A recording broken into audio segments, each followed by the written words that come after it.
Um, so in the spirit of experiential therapy, I'm going to try to make this class as little didactic lecturing, and I really want you to witness and see and experience Whitaker and Satir at work. So with that said, I'm going to go ahead and start our PowerPoint. And we're going to have a lot of different media experiences today. So is somebody, okay. I didn't know if somebody was speaking or if they had something happen in the background. Okay, so Whitaker, as we know, is the creator of symbolic experiential therapy, and Satir has a similar yet very different stylistically experiential approach called human validation process. So I'm going to minimize y'all. So if you have any questions or anything, please let me know. So first, I'm just going to cover some brief similarities between the approaches. So both theories believe that there are repressed impulses and unexpressed emotion that's driving the discord, that's driving any sort of dysfunction or symptomology that the families are experiencing. They also both highlight they both focus on individual growth and having an individual freedom of expression, the ability for self-fulfillment, and housed within each individual, bringing out and improving those aspects will improve the overall family functioning. Therapy has one main goal, and that's really to elicit an emotional, a very congruent, genuine emotional experience within the family, and make anything that is unspoken, anything that is covert, overt. And as we know, Whitaker and Satir had very different approaches to eliciting this emotional experience. And again, the focus primarily is on changing individual functioning, but looking at it from a systemic perspective, recognizing that each individual holds a key to the general functioning of the system. Sorry, these little pictures were chosen for me. I just think that angry face is kind of funny. So as a therapist, one of the key pieces that both Whitaker and Satir endorsed is us as therapists doing our own therapy. We can only really coach our clients to be congruent if we ourselves are congruent and connected to our own journey. Self of the therapist is really, they didn't term it that way, but what we know today as self of the therapist is very important to this approach, knowing yourself and being all of you in the role of therapist. This is where that I thou stance comes from, that we'll talk a little bit more about later. But really our job is to evoke overt expression of emotion, even if it's maybe no matter how honest or maybe how it is received by others, like just putting your truth out there. And there's a real value on spontaneity and then the genuineness of self and others. So both Satir and Whitaker kind of de-emphasized theory, right? They were really moment to moment. They really didn't, Whitaker had a stronger stance on theory than Satir did, but both de-emphasize theory and want to really just use a lot of immediacy.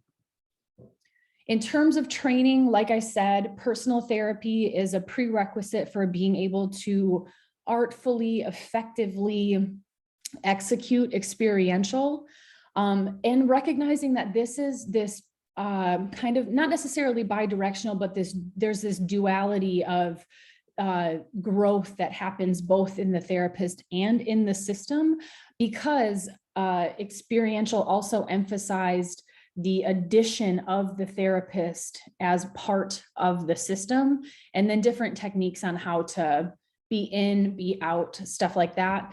And then this is more emphasized by Whitaker of this idea of co-therapy. So Whitaker really saw this as protective in terms of a system meeting a system.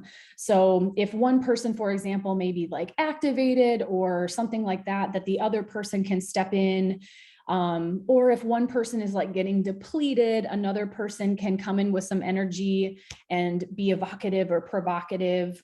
So there is that stance of learning from a more seasoned therapist. Okay, so those are some of the commonalities. I'm still going to be sharing my screen. So I want to show all of you, we're getting into symbolic experiential here. Oh, not Satir yet, not you yet, Virginia. Oh no, I have a lot of things that are, okay. So the beginning of this, so this is psychotherapy.net. Beautiful that we have both of the creators in action here. So what I'm going to show you with Whitaker is the beginning part of this talks a little bit about the approach. And then I want to show kind of the debrief after to see, I'm going to show you just a little bit of Whitaker at work and then show you how he was conceptualizing this case. So Films is pleased to present in this videotape the work of Dr. Carl Whitaker. This is the first of 2 interviews Carl conducted with this family. The family had been seen in treatment by Jim Roberts, who was associated with the Family Institute of Kansas City. Dr. Whitaker interviews the family in the role of a consultant, not the primary therapist.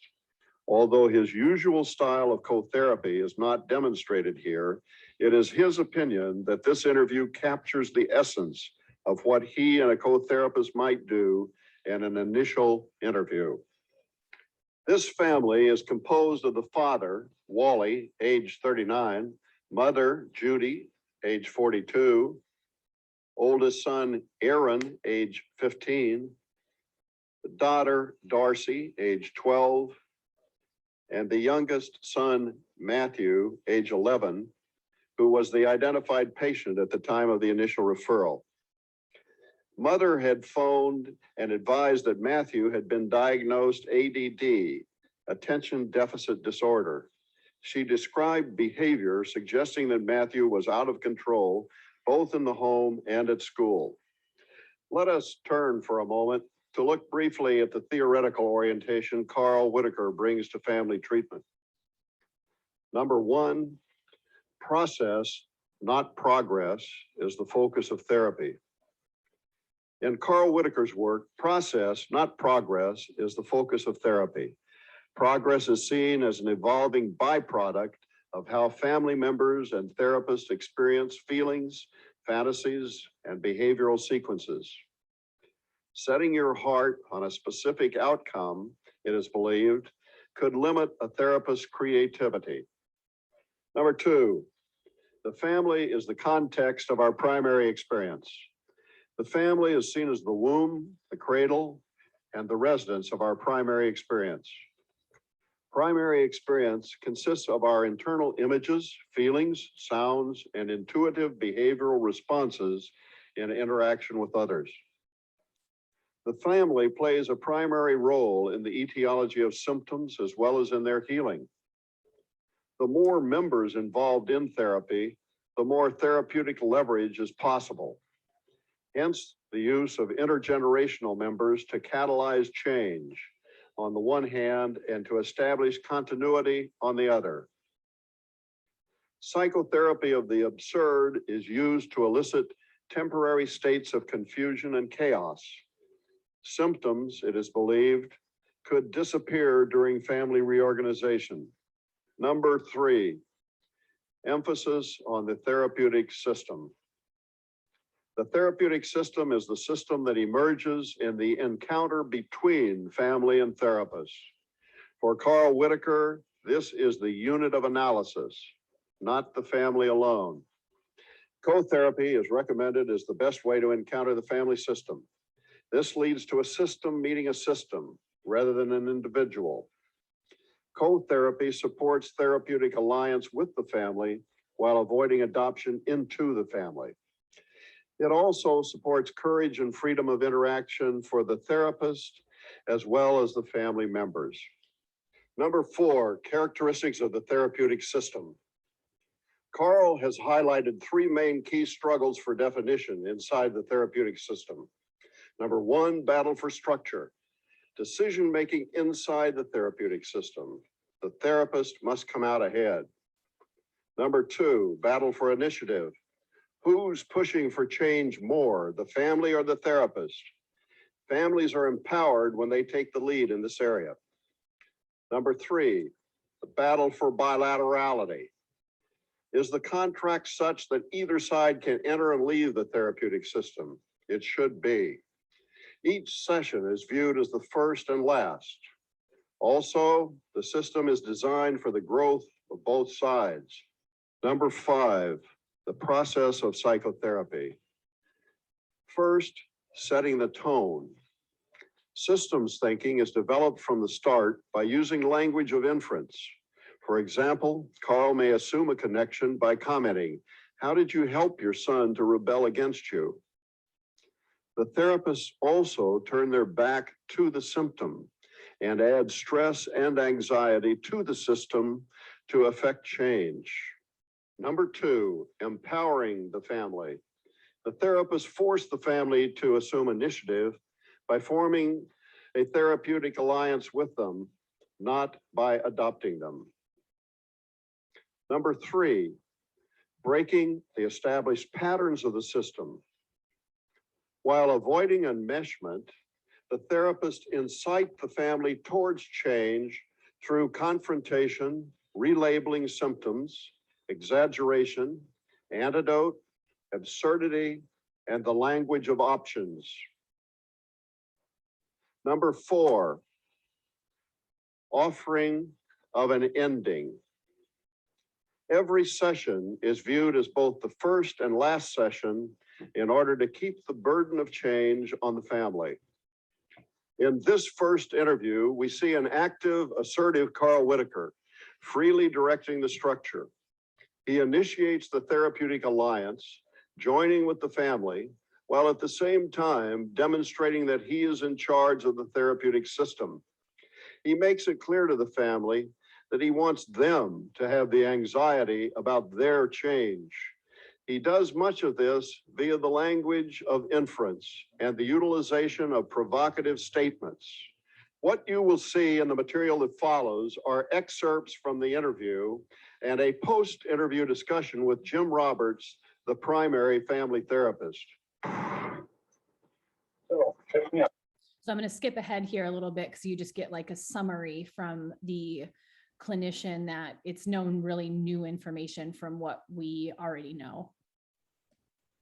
I was disappointed that Aaron was having, well, at the hospital, and that would. How with you, Dad? Tell me about your family. In the old days. My mother-in-law. Well, my parents got a divorce when I was 15, after 19 years. My father died in 69. How long after the divorce was that? I think Approximately. 4 years. You have a sense of what happened that brought the divorce away? Father found Yeah. somebody else? Well,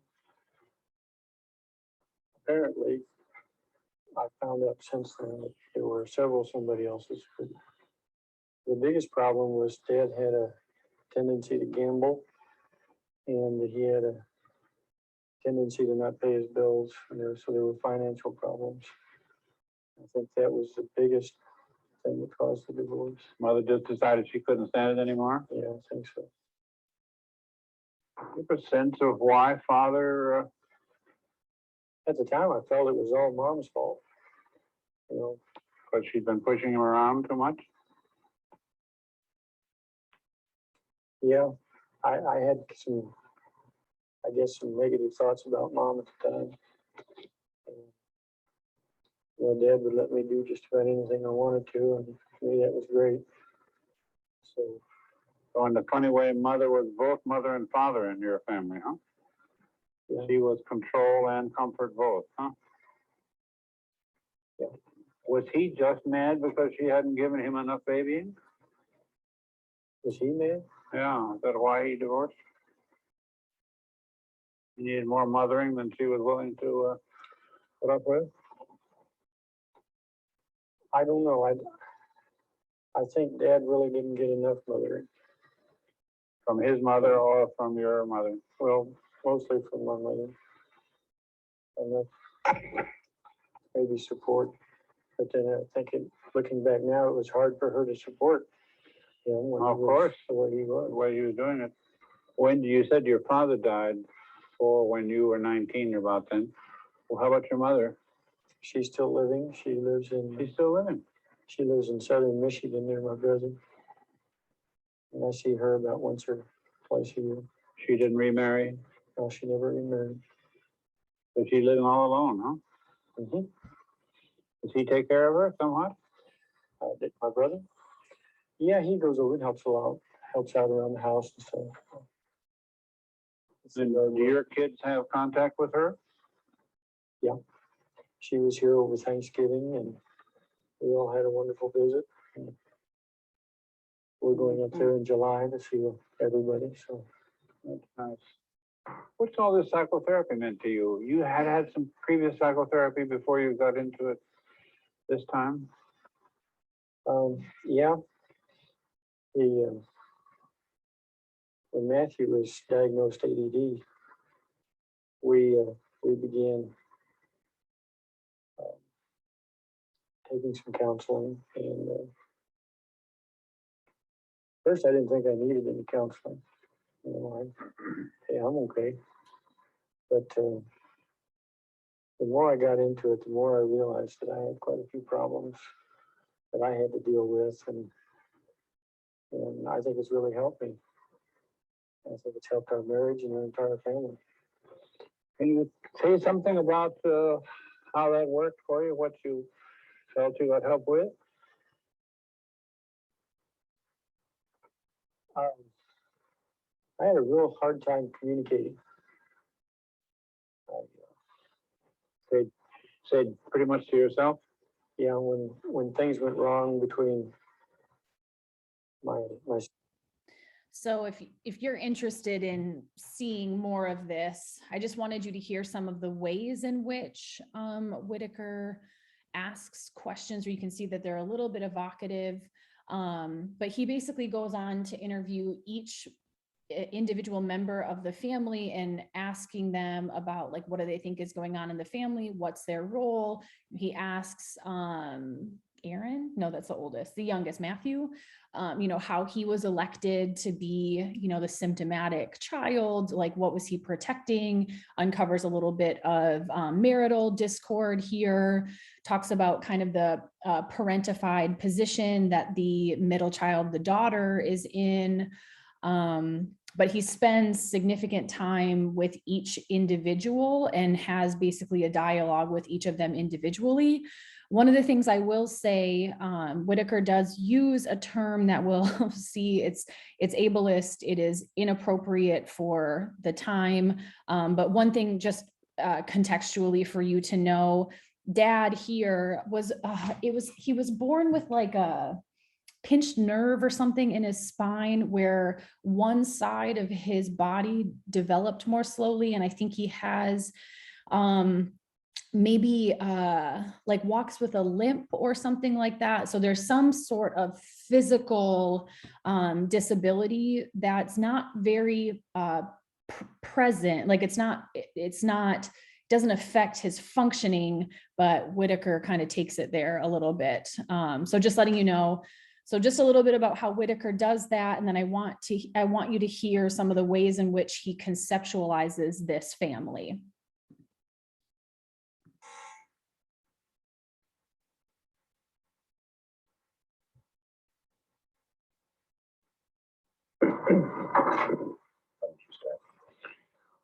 This to me is the typical consultation, my effort being to find the background and to stay with the person farthest out. And that almost always is the father. And then the oldest son. And then because I try to give him more status, so he wants to retire and hide like father does. And then Matthew, who's already hiding a lot. Did you have a thought about his reaction when you made the comment about her marrying a cripple? Were you thinking of his reaction when you made that comment, or were you thinking of hers? No, I really wasn't thinking of either one. I made the comment because I think the more blatantly you can talk about something of this kind, of any kind, in the psychotherapy, the less it becomes a social or outside. I can insult, talk crazy, go way out, and it makes it easier for them to go as far as they want to go, or as far as they dare to go. In fact, I have a sneaking suspicion sometimes that one of the critical gains in psychotherapy is the one place where you can hate without guilt. You know, here they are paying us, and then we're hateful, and they don't have to be guilty about it, just like they would with their mother or father or siblings. I noticed you made a lot of, you asked a lot of questions that had to do with mother's power in the family. And it seemed to me that you moved in on that area so quickly, the first part of the interview, that I was interested in that, and I was wondering what you were thinking about it. And I was curious. It seemed to me to be an assumption, maybe very valid, but nevertheless, it wasn't based on a lot of information you'd already gotten because That's right. you moved in so quickly. I wondered if you could say something Yeah, about that. Sal Minuchin alerted me to this once in a way I had not thought of before. He said he believed I thought all families were exactly the same. And the more I thought about that, the more I think it's true. So with that in mind, you'd say that mothers are always powerful. Sure, sure.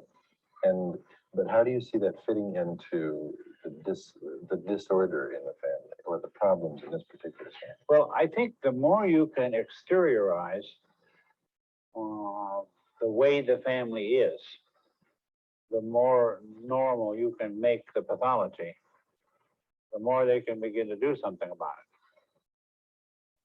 it. I also had a special experience. I saw a psychiatric resident in therapy once who had serious polio. He'd had 4 years of individual therapy and had never been mentioned. And when I brought it up in the first interview of the family therapy, he was furious. So I have this special thing about physical, I guess all physical things, but crippling, of course. Well, I think the meta thing of, like I remember saying to a grandmother, an old New England grandmother, is it all right if I tell a dirty story? Having set it up like that, well, I guess so. So then she was stuck. And that was kind of what it did here. Just like the suicide thing or the murder thing.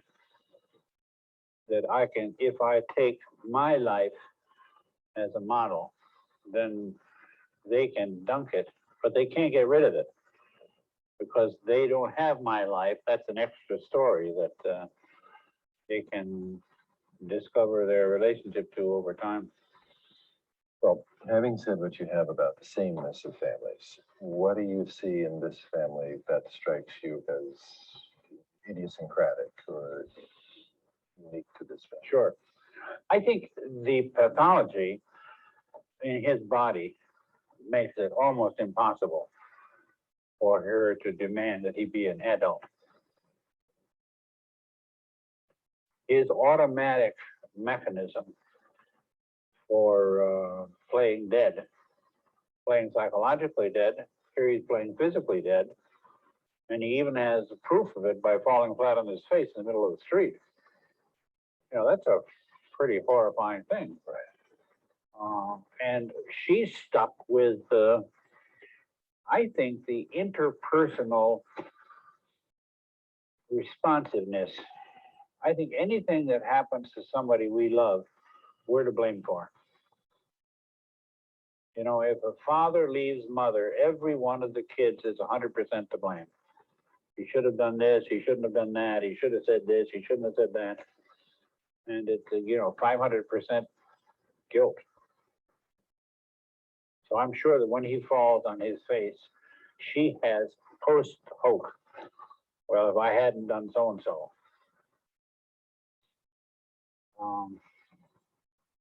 And he had, all of his life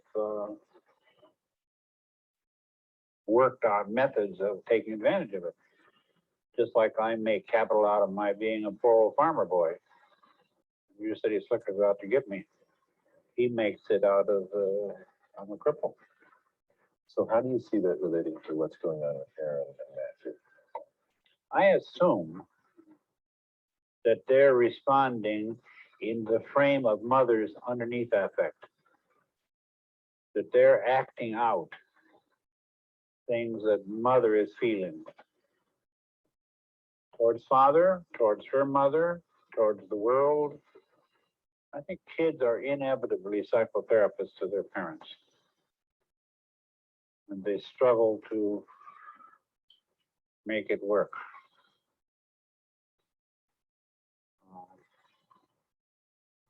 Dorothy's maternal response to those two brothers is just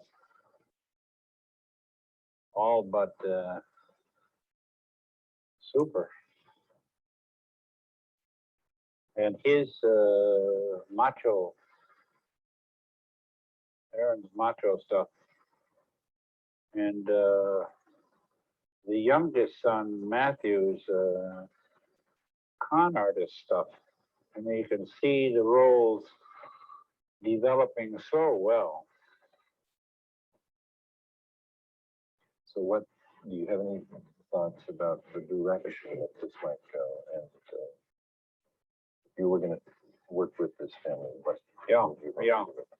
And I like the way you say it, because I'm more and more convinced that it's our process that's important. And the problem is to keep from worrying about progress. And I would think you ought to get out as soon as you can get out. Because I think as soon as they will take responsibility, then they'll put more into it. If it then doesn't work, they can come back. But if they come back, it's out of a 5-person failure, not out of your failure.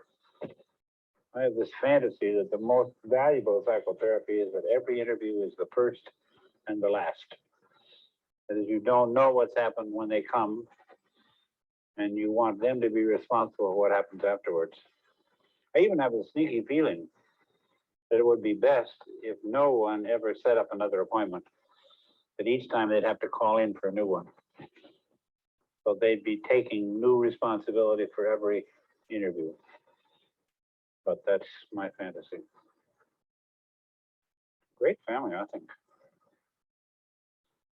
And she's quite a gal. It really felt like a lot of normal family. It didn't feel like the pathological stuff that we see so often. Pain they have, stress they have, responses to stress. They have abnormalities in the set, her mother being in her hair, whether she knows it or not, is crippling. Her experience as the only girl in a family that, wow, one adult son still at home, a disabled father for 15 years. So to the extent that you're able to say you have a direction, your direction would be just to continue to kind of call attention through the interviewing to these characteristics in the family. Yeah, And just yeah. continue to keep those in their awareness and raise those to more conscious awareness. Yeah, and try to always follow them. I'm more and more convinced that good psychotherapy means that you're not up to anything yourself. You're trying to help them get the power they want.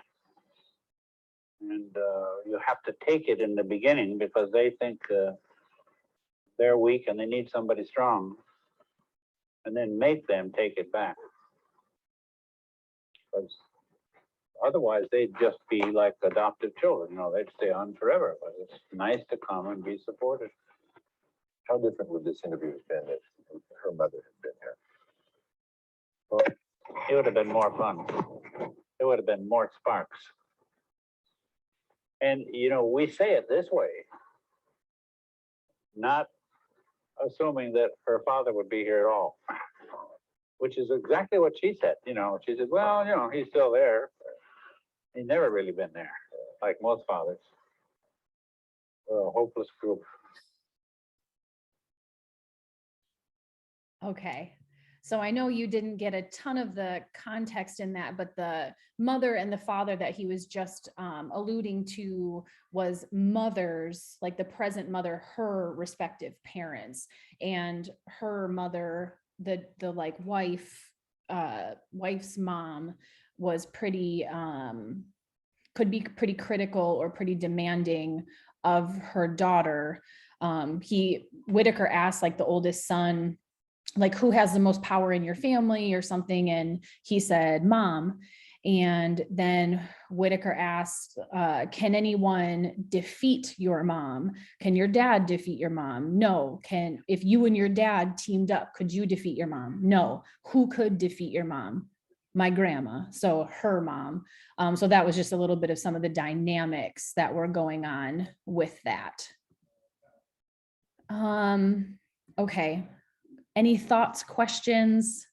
I know that was a little disjointed, but I just wanted to have you hear how Whitaker conceptualized cases, brings in some of the past, brings in different elements to his understanding of the system. As you can see, definitely some psychodynamic influences here.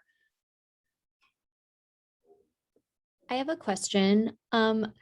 Like you said, Whitaker uses the concept of power in the interview you just showed, but in the text you gave us, the concept of like this force driving the family is also used a lot in the text. So I'm wondering, I know we studied like Bowen last week and he talked about an instinctual nature of systems. Would this force or power be defined as being within the familial system or as being a force in nature, more like Bowen? What do y'all think based on what you read?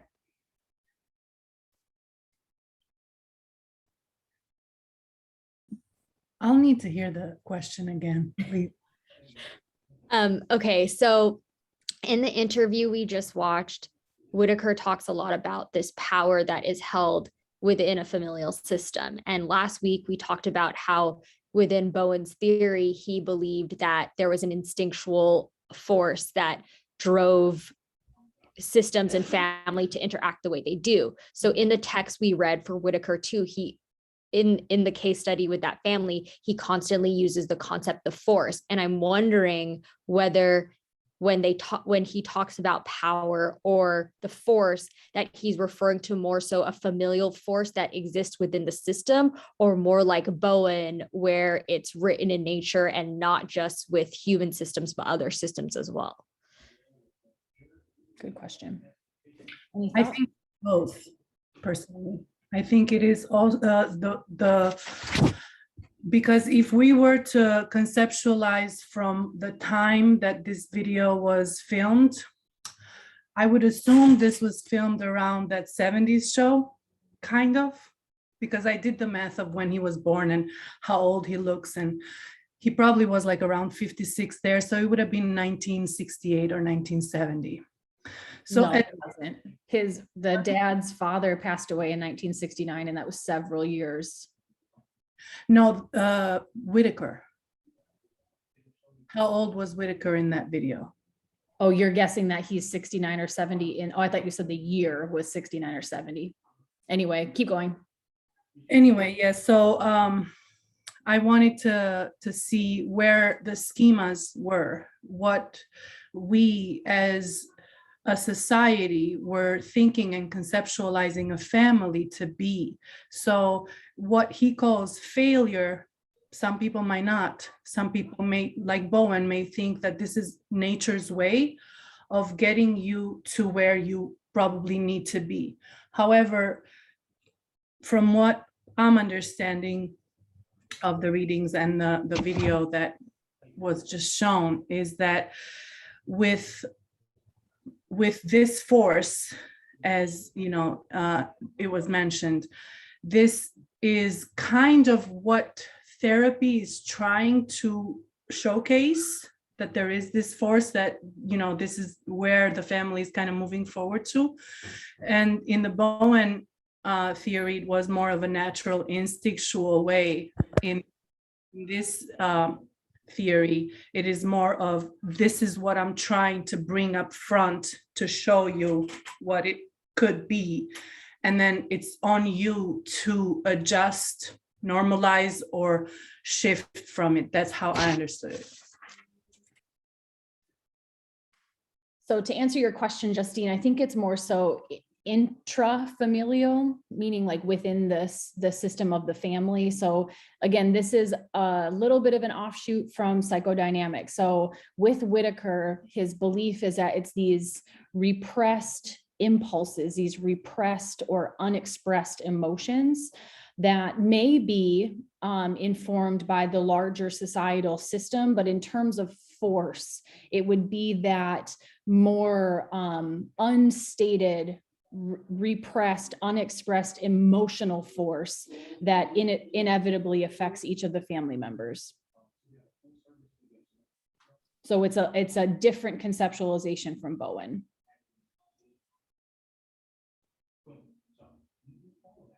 Because if you think of Bowen talking about how humans aren't a ton different from their, you know, other living counterparts, Whitaker takes a very much more like frontal lobe approach to this, you know, repression of emotions. Like, do alligators do that? I doubt it. So, you know, there's this more intellectualized, more kind of like, I guess for lack of a better term, kind of like a sophistication of humans and our, you know, cognitive abilities. Yeah, I think what got me confused in the text is, you know, how they go on kind of a tangent about what Freud offered. So I'm like, oh, like, are you trying this? I'm confused, but thank you for clarifying. Yeah. So basically what Whitaker said is there's some validity to what Freud said, but there's shortcomings because he never talked about the relationship and how other people influence one person's intrapersonal experience. There was a failure to see the context. And there are historical inaccuracies with that as well. Okay, I'm just going to go on a tangent for 1 second, and I promise we'll get back to this. But there was an error in the text, and like, I guess to no one's fault, but do you guys remember when Freud was talking about like repressed memories potentially being falsified by his patients, his like people who he was interviewing? That is historically false. So in context, for those of you who like went through the trauma course, that was very politically charged. So basically what happened was Freud was looking at trauma. So he was looking at hysteria, right? Which was very focused on women. You know, what was it, like an illness of the womb or an illness of the uterus or something like that. And what he was finding as he was talking to women is that they had many experiences of sexual trauma or other sort of physical or emotional trauma that manifested in hysteria, which was probably just them trying to say, hey, I went through something. And then, so when he was interviewing these women, he was like, holy crap, this is a problem. And then he also said, wait, holy crap, so many women are saying this is kind of like the etiology, or this is the point at which they started to struggle. That can't be right. This many women can't possibly have experienced that. And then he was interviewing women or talking with women who would be considered like lower socioeconomic status. And then once it came to the bourgeoisie, like the higher SES women, that was when he was like, absolutely, this can't possibly be accurate. And then he retracted what happened because there was a political push also to deny this. So it wasn't that women were falsifying their stories or that these repressed memories were made up. It was a failure to accept that this was a like public health crisis, a public health issue, you know, like this epidemic of that. So I just wanted to clarify for anybody who believed or thinks that Freud, these women were lying. They were not, they just didn't want to be accepted. So anyway, I digress. So let's go ahead and keep rocking with Whitaker here. Really gonna try to plug through this. Okay, so really, we talked a little bit about this, but Whitaker had some origins in obstetrics and gynecology, then moved to psychiatry. But I think ultimately, really what happened was Whitaker became pretty overwhelmed with the caseload and just like really not kind of knowing what he was doing. Like no systems oriented person really knew what they were doing at that point. I would argue many mental health professionals didn't really know what they were doing at that point. So that's where the idea of co-therapy was born, of this ability to consult in session.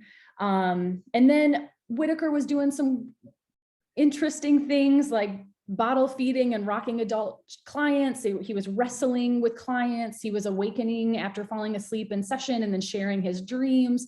So these like kind of absurd, really spontaneous interventions that he was like seeing that clients benefited from them. And then throughout some of his training, ultimately he came to lean in a little bit more into that psychodynamic approach, again, seeing some of the shortcomings of that, but really the driving force, I think, behind a lot of what Whitaker does is the belief that client utterances had covert meaning. So it's, if there was something that was said, he was gonna link onto that and push it to really get to make whatever was potentially covert overt. That's a big piece of experiential. So like I said, Whitaker really thought that theory was kind of a hindrance to creativity. And he saw that maybe novices would latch onto that to try to have some kind of structure, but once you're able to let go, then you can just be. And that was a lot of what Whitaker and Satir did. They worked a lot off of intuition, but of course there is some structure to this. And then that idea of isomorphism, showing up as yourself, fully as yourself, to model that to the clients and give them permission that they can show up as their fully congruent, genuine selves. And that was believed to be the key of meaningful connection and meaningful expression, emotional expression. So there were there's several, but these are just some of the key terms here. Whitaker used the term black sheep. That was usually the person that was kind of nominated to be symptomatic. They're the focus of concern. As we know, one of the themes of the theories that we're learning here is, you know, the ability to kind of distract from the real issue. So this is that, you know, squeaky wheel, that problematic child. And this was complemented by the white knight. So this is the family member that was functioning seemingly really well, but they're also not being true to themselves. So the black sheep's kind of like the absorber of all of these symptoms. And then the white knight also is doing that, but more in a role of being disjointed, disconnected from themselves because they're not being fully honest in terms of maybe like concerns or frustrations or anything. So they're both essentially playing a role. And I wanted to highlight, so here it's like the white knight looks as if maybe there's some sort of mental health advantage to that, but ultimately they're both going to struggle. So in the example with the white knight, or they're eventually going to self-destruct over the family's pressure to excel. You know, we see a lot of very high achieving, you know, people who are children who are in like honor roll and like gifted and talented, and then they end up kind of like this ball of anxiety. That would be something that that situation would be what Whitaker would term the white knight. So in that clip is what Whitaker calls the battle for structure. So he talked a little bit about it in the intro. It was talked about in the intro. Basically, this is the therapist really establishing I get, for lack of a better term, kind of dominance over the process. Like, I'm going to call the shots in turn. We saw this in the book where, you know, the oldest or the middle son like didn't show up, and then Whitaker and Napier were like, well, we're not going to see you. So we said on the phone, all people are going to show up, and you agreed to that. And so we're not going to proceed. So you're deciding, and you're taking this more dominant directive approach. And for what Whitaker shared as the rationale behind this is a system coming to you struggling and really needing some guidance. So you're going to present and posture yourself in that way. And then what you'll do in the subsequent session is the battle for initiative. So this is what we saw in the text of Whitaker just sitting. So it's basically saying for the battle for structure, he's like, I'm going to get y'all going. I'm going to get you bought in. I'm going to direct and like, let you know that I'm the one that's in charge of this, but then I want to hand it right back to you. So in that second session, was not uncommon for Whitaker to just sit in silence and wait for the family to, like, you know, have some anxiety and then take initiative in terms of talking about what they want to talk about. We saw it in the text where I think the dad said like, well, we want you to like tell us what to do or something, and or tell us what to do. And he said like, I just want to listen to you guys. So then that forces the family to take responsibility. So this is, you know, giving the reins back over to the family. And this is that battle for bilaterality as well, of giving that responsibility to the family and then having them decide on a session to session basis to take responsibility for their own change.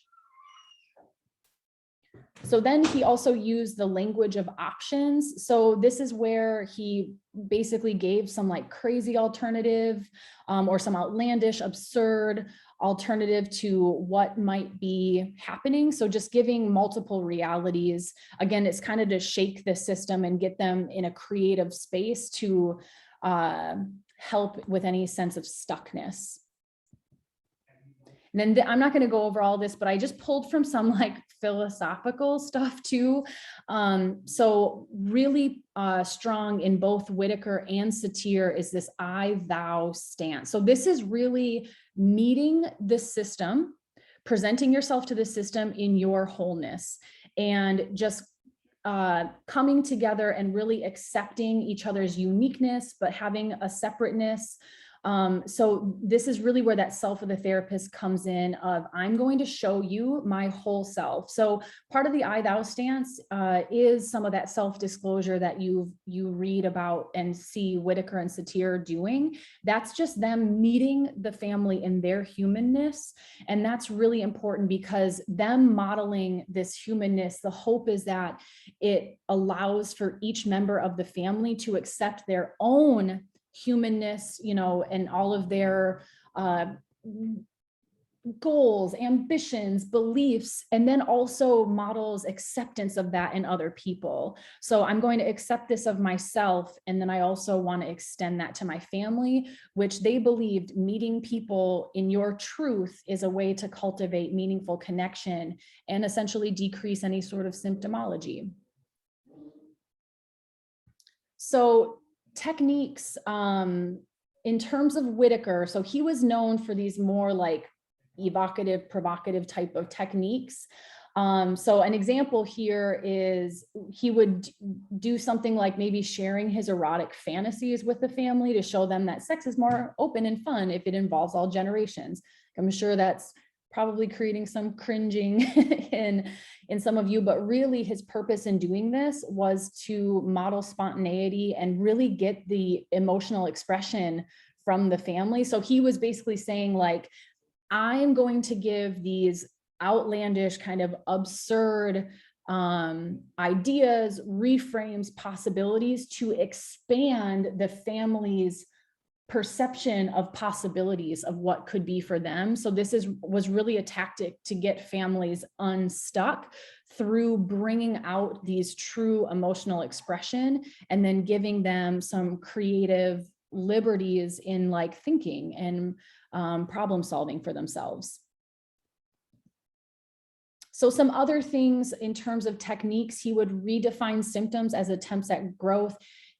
he alluded to this at the beginning of or the narrator talked about this, where the therapist really doesn't focus on the problem because they really don't see the problem as the problem. It's like the attempts to solve it. So very similar to MRI, very similar to Milan, but you're depathologizing it here by potentially giving it an absurd interpretation.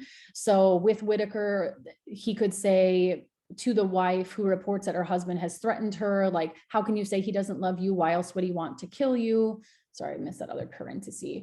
But again, it's just being very overt and trying to create some anxiety and intensity within the system. So you're that moment to moment, what is going on? I'm really going to do what I can to activate the system. So Sarah, then, real quick, yeah, sure. No, you're good. can you repeat?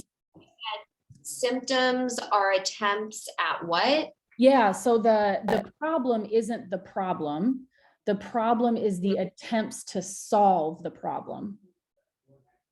So it's what is the family doing to try to mitigate this or, you know, work with it, likely because by virtue of being in therapy, what they've tried hasn't worked. And that's the issue.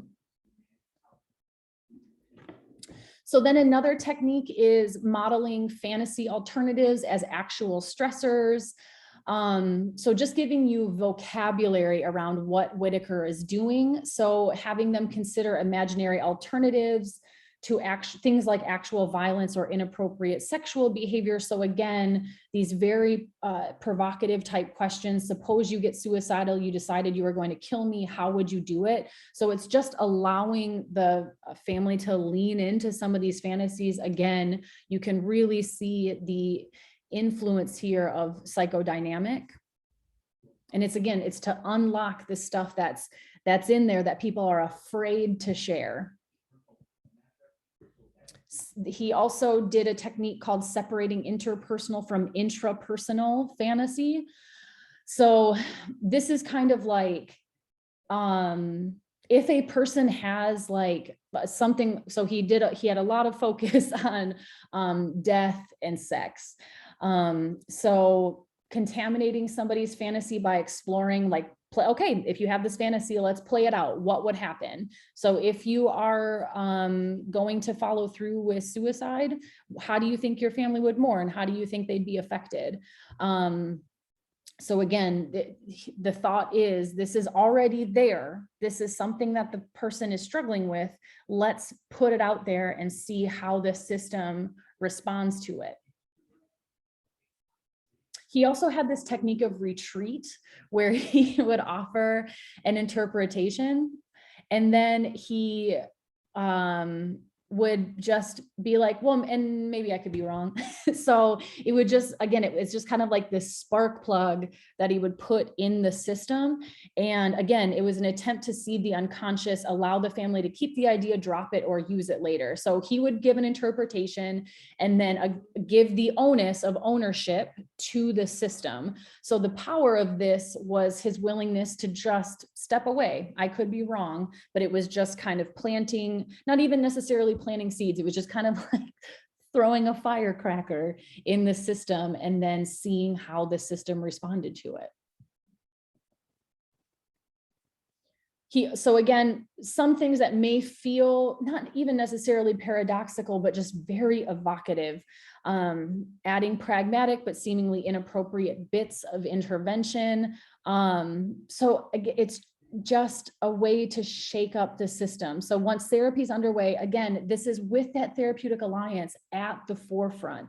He really believed that you had to create this bond for the family to not go, what the heck is this dude? We don't get it, we're done. So he did, both he and Satir really privileged that therapeutic alliance. So once it's underway and there's been some buy-in and there's some, safety in terms of emotional expression, he might say something, for example, to a husband whose wife is having headaches, that spanking her might improve the symptoms. So it's like what? And it's just meant to provoke some emotional expression and some conversation. augmenting the despair of a client. So this can be focused on one family member to see if it kind of generates support or how it affects the system. So again, Whitaker had quite a bit of interest, like many of his counterparts at the time, in schizophrenia. So asking a son who has schizophrenia to evaluate the relative futility of attempting to stop parental arguments by accepting hospitalization. So it's a reframe of the symptom, right? This would be a family that undoubtedly came into therapy and said, help us, our son is struggling with schizophrenia. How do we support him? And then he makes it, by virtue of this kind of question, makes it a systemic issue. Every single person is believed to play a part. That's why he included so many family members and demanded the presence of all family members, because it was believed that every part contributes to whatever symptom is, or like presenting problem is being worked on in therapy.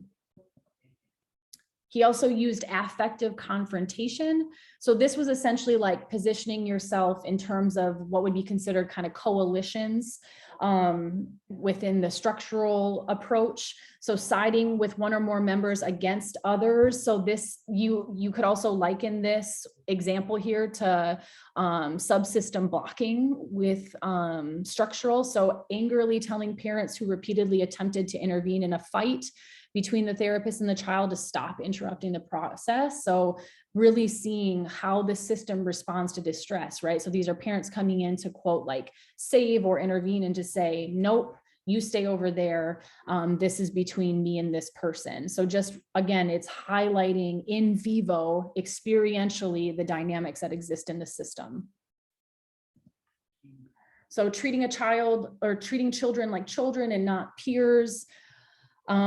So establishing a hierarchy. So experiential absolutely highlights structure, subsystems, rules, roles. That is absolute overlap with, for example, structural that we've studied before.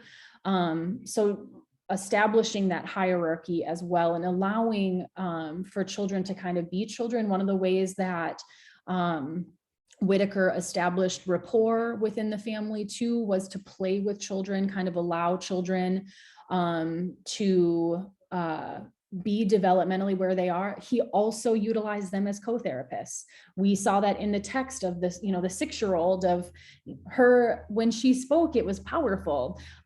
So utilizing her perspective, where some therapists might say, they're too young for this. Whitaker and Satir disagreed with that. They wanted all perspectives, and they believed that that was the way to get to kind of this like truth and genuineness within the system. So how do problems arise? We've talked about this already. So it's these inadequate attempts to handle the tension, and these can be from 2 sources within symbolic experiential. So recognizing that the marriage, the 2 adults in the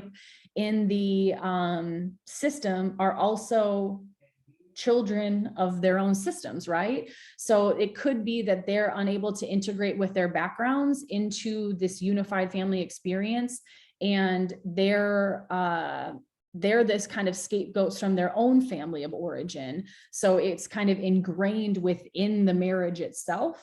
And then, of course, there are situational stressors that, we've talked about this in other approaches, where the family is just really not able to adapt. They may be pretty rigid in the way that they apply their coping strategies. And when you're really rigid with that, it decreases creativity, which is something that experiential really tries to highlight. And then you're not really talking, if it's rigid and it's kind of like mechanical almost, or you're applying the same thing to many different situations, that doesn't really allow for a genuine emotional experience either, or emotional expression. So that's another thing, the increasing creativity and then allowing a space to actually express how you're feeling about this situation. So they persist because people are suppressing these emotions for the sake of other people. And and they're denying their desires in terms of maybe like how things could be different or how they hope things could go, could be handled in a different, maybe more constructive way. So again, this suppression is believed to diminish the vitality that's so important to have within a system. And that vitality and that like energy can help resolve that original problem. But if you're suppressing your emotions, that vitality is not going to be there. So diminished vitality can come in different forms. It can be kind of assessed and looked at in different ways. So this cultural invisible pathologies, things like overwork. So this is a very normalized thing, particularly within a capitalistic society, right? So this could be suppressing some of these natural or underlying emotions and putting that into a place that can allow for someone to kind of like step away from those emotions, right? So we work essentially sometimes to escape what we're feeling, right? So syndrome, it can be, so again, these are pretty stereotyped here, but syndromes like the battle fatigued mom or the lonely father. And I said that flippantly, but those are actual things. I'm sorry. The battle fatigued mother or the lonely father. And so this would be a way of that diminished vitality manifesting within a system. Also things like the white knight or the black sheep. These are all indicators that the system is lacking vitality and lacking that emotional expression. So naturally, based on all of this, this is a collaborative approach in terms of like because there's the battle for structure of saying like, all right, I'll set the tone. And then the battle for initiative, that's inherently collaborative. So I'm going to put the onus as the therapist on the family to take ownership and responsibility for this process. So one of the things that Whitaker also talked about is that sometimes goals, like the actual goals, aren't necessarily known during therapy. So the family might have one, but they could be working on something underlying that they're not consciously aware of yet. But in retrospect, they can look back and be like, oh yeah, we were actually working on, meeting each other in a genuine truth or something like that. But what they were like, the goal was to be able to communicate more effectively. So really what therapy, yeah, Justine. Okay, so when we talk about this therapy, I know in the text it said like every session, act like it's your last and first. Yep. So would this be a long-term therapy or short-term therapy? It's hoped to be a short-term therapy. Okay. That basically you're setting up the foundation for this emotional expression, and then the family doesn't need intervention to be able to continue that growth. So the hope is that therapy improves the emotional and behavioral congruence. So they talk about the double bind in this approach as well, of this, incongruence between what you say, how you say, and what you do. So again, this is showing up genuinely of this emotional and behavioral congruence. You're enhancing each person's independence and free choice. So they're not acting to protect one another. They're not acting to play a role. They're not acting at all. They're just being. And then expanding the experience of emotion. So a lot of families come in with basically a fear of emoting, right? A fear of expressing that. And the hope is that this process liberates them from that fear and they're able to just openly express with one another. So how is change produced? So again, it's bringing up this, so Whitaker called this regression and reintegration. So both Whitaker and Satir believed in kind of this time of chaos that preceded change, where there's this dysregulation because you're interacting in potentially a very different way. You are being very vulnerable, showing who you are to your family members, and that can be really distressing. And it's something that potentially the family runs from, or it has a difficult time with. So there is the belief and the anticipation of falling apart and then reorganizing. Yeah, Yi. Yeah, I have a question. I think Sure. in the text, it talk about after the first session, there's already some, change. They talk about emotions. But Whittaker, he doesn't want them to Mhm. talk outside of the session. Yep. So I'm thinking since it's a short-term therapy, like in those situations, shouldn't we just promote them to copy this kind of like pattern, the new pattern they formed to the real life? Like I understand why he wants to save that in the following sessions, but Mhm. I feel it's the kind of like contradictory in that sense. Sure. Yeah, So- great point. And I don't know if I have an answer to that. I don't know if anybody else has thoughts on that, but the purpose or the thought behind that is potential, like making like this kind of ill-informed attempt to like straighten somebody out. So still kind of having this like linear or thought pattern behind what the problem is. So for example, if we have a Matthew, like the family that we saw of, oh, we've had one session, now I think I know what to do to like get Matthew to function better, it would ultimately be potentially problematic because it could be reiterating some patterns. So I don't know if that answers, because I think you make a good point. It's seemingly contradictory unless anybody can make better sense of it than I just did. I assume maybe it's because from what you just talk about, like I have some new understanding, maybe like one session we cannot dig out all the problems, like all the things in their old patterns. So it's not just one thing, they can just change that in the whole system. Mhm. So he wants to save that like in the session so they can explore more, maybe. Yeah, so experiential symbolic experiential is a 3-phased approach. So you can't do that in one session. So that battle for structure happens in the first section. Then that battle for initiative is very important and introduced early in that second session. And then I'll talk a little bit about what that third phase is. So it is not meant to be like a single session thing. I would argue that it's by approach at least 3 sessions, but the hope is that you get out right away as soon as you can after that, because then the family has taken responsibility for the issue and then they're going to reorganize, they're going to take other measures to try to address it.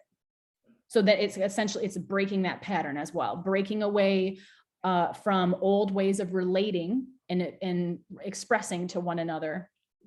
So yeah, it's not a single session. And remember, Whittaker talks about that as like a fantasy, that you can kind of just like, boom, magic. Now everything's good after one session. And now I don't have to like work with this anymore because the family has figured out a better way of relating. Yeah, George. And then we'll go ahead. Yeah, I'm not sure, why he thinks that once he's shaken them up, their new solution would be any better than their previous one. And I wonder if that also has to do with, what we talked about in other approaches where there's kind of like, there's this benevolence, right? That they're probably using the worst option right now. So anything different would be better, and that they're inherently able to better relate. I wonder if that's maybe part of the rationale behind that. I wonder. It's a great thing to wonder. Does anyone else have any thoughts on that of, if I'm just going to throw a spark in this, like, why might that create a better way of relating or interacting? Maybe because that spark that was thrown will bring upon that suppressed feeling or desire that people have been holding. And families do hold suppressed feelings and desires. So by him hoping that they will be able to raise their voice and say, hey, this is bothering me, that has been bothering me since I was a child, let's say, and mom first heard about it. Well, this is fire now, and they are in disarray because now it's like, oh my God, what? You felt this way about me? And so maybe mom will be able to just simply see that. And by seeing that, it's her choice to change her behavior or not, per se. Or, it could pertain to anyone in the family system. Sure. Thank you, Juliana. Yes, Justine and Monica, and then we'll take a break.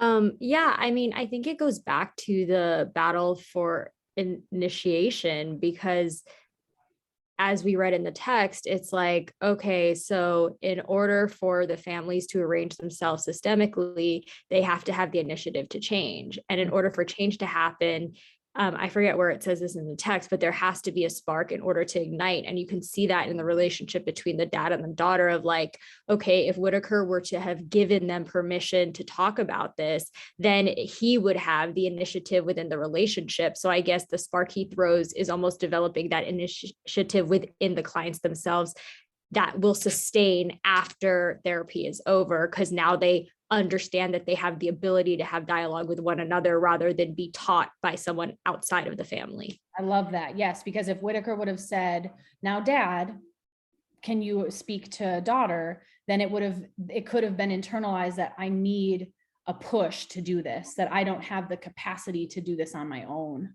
And in vivo, experientially, I just showed myself, whether I'm aware of it or not, that I'm able to have these difficult conversations, and I'm able to try to have them in different ways. So I have some agency, I have some control over this interaction.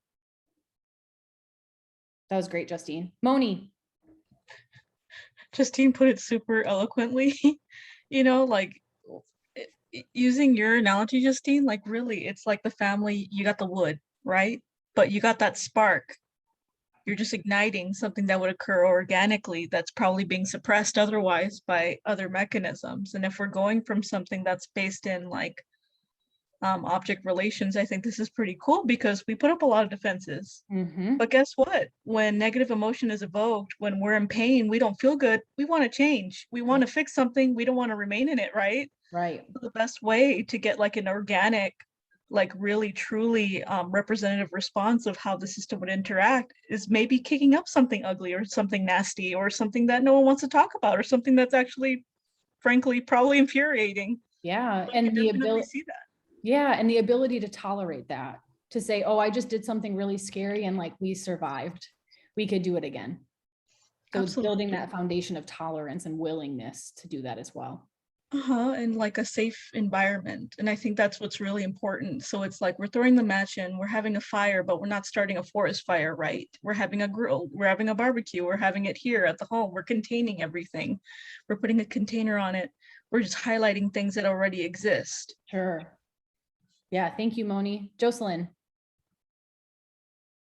Yeah, I think when considering a little bit of a multicultural perspective on this, there is a little critique I have of that. I mean, I think that is brilliant in many ways, but at the same time, I don't think it speaks to the longevity of being able to,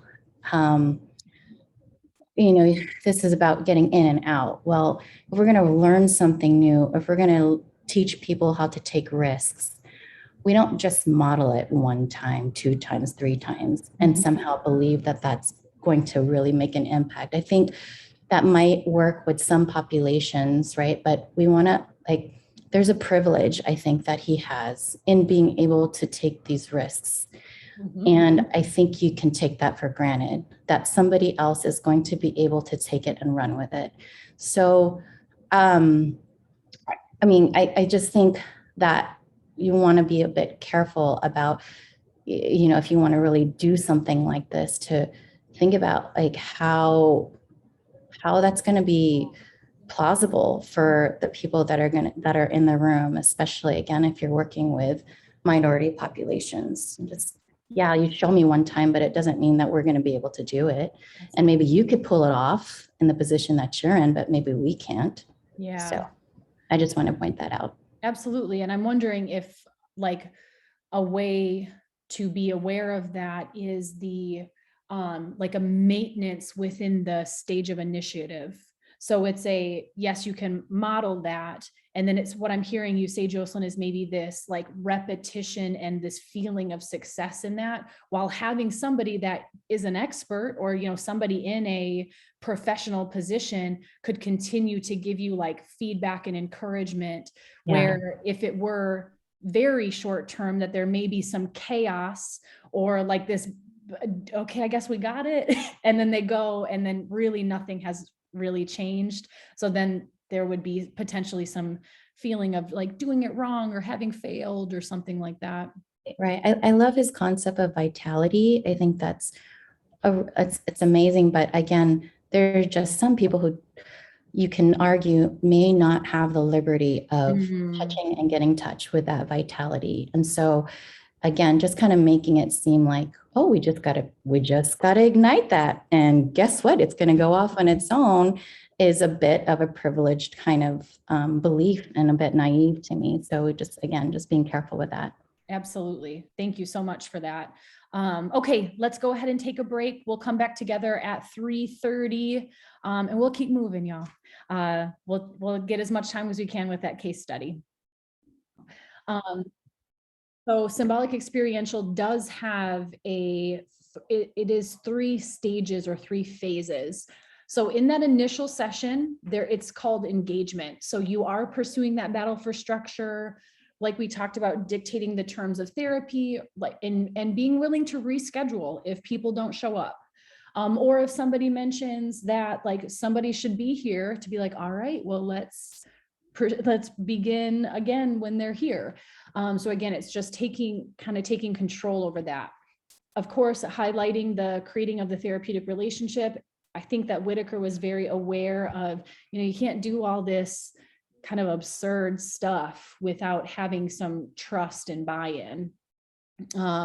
So demonstrating empathy through things like bilateral transference. So this would be an example of adopting the family's language, maybe not their accent. This I don't know how I feel about that, but their rhythm of speech. So just kind of becoming a part of the system, but in a genuine way. Then there's the assessing the system, subsystems, and individuals. So we saw Whitaker doing this with the dad, of taking some family history, understanding a little bit about his family of origin. Then we're examining the family life cycle, seeing if there are key markers that maybe can contribute to the stress or are contributing to the stress. Assessing each member's emotional age for clinical impression. So this was informed by, I forget exactly how it went, but let me see here.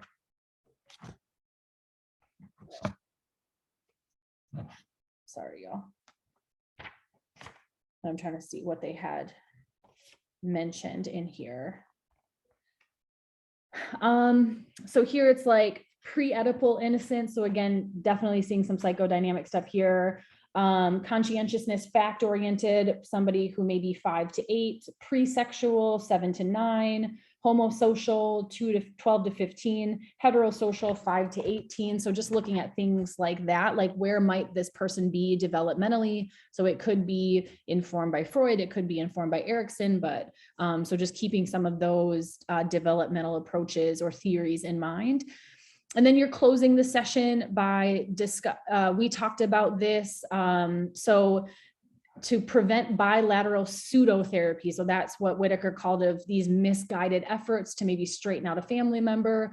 Also potentially issuing the clients or the family a therapeutic double bind. So telling if there's a partner, a spouse who has an alcohol use disorder, for example, that change seems unlikely given that she is very dependent upon her partner's drinking, something like that.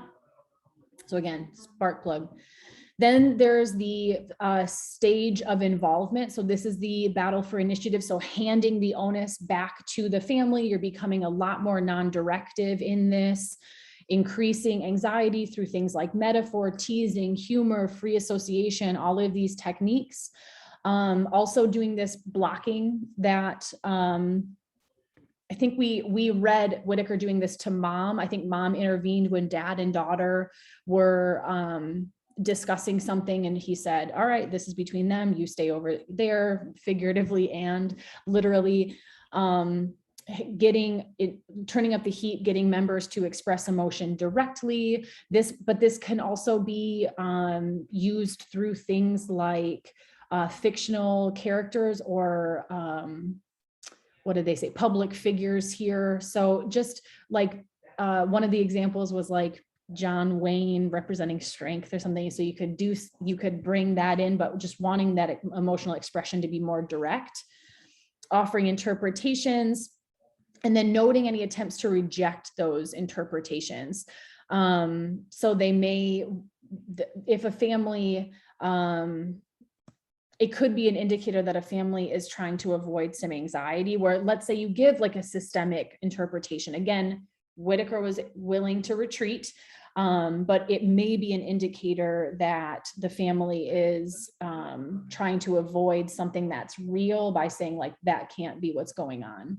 So it's a balance of like honoring that they very much could be telling you the truth, and it could possibly be that they're trying to avoid something. So that would naturally kind of come with further assessment. And then there's the disentanglement. So this is the like moving toward termination. The third point here, terminating quickly upon the family's request or if less stress is evident. So these can be, you can see this through things like signs for mutual enjoyment or signs of mutual enjoyment, them wanting fewer sessions, or potentially them even like forgetting about sessions. That could be an indicator that it's not needed because it's not at the forefront of their mind. And then potentially if any one person within the system wants individual sessions, to refer them to that.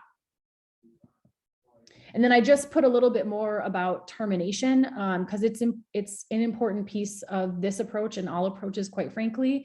But really I want to highlight the third bullet and then the sub bullets in that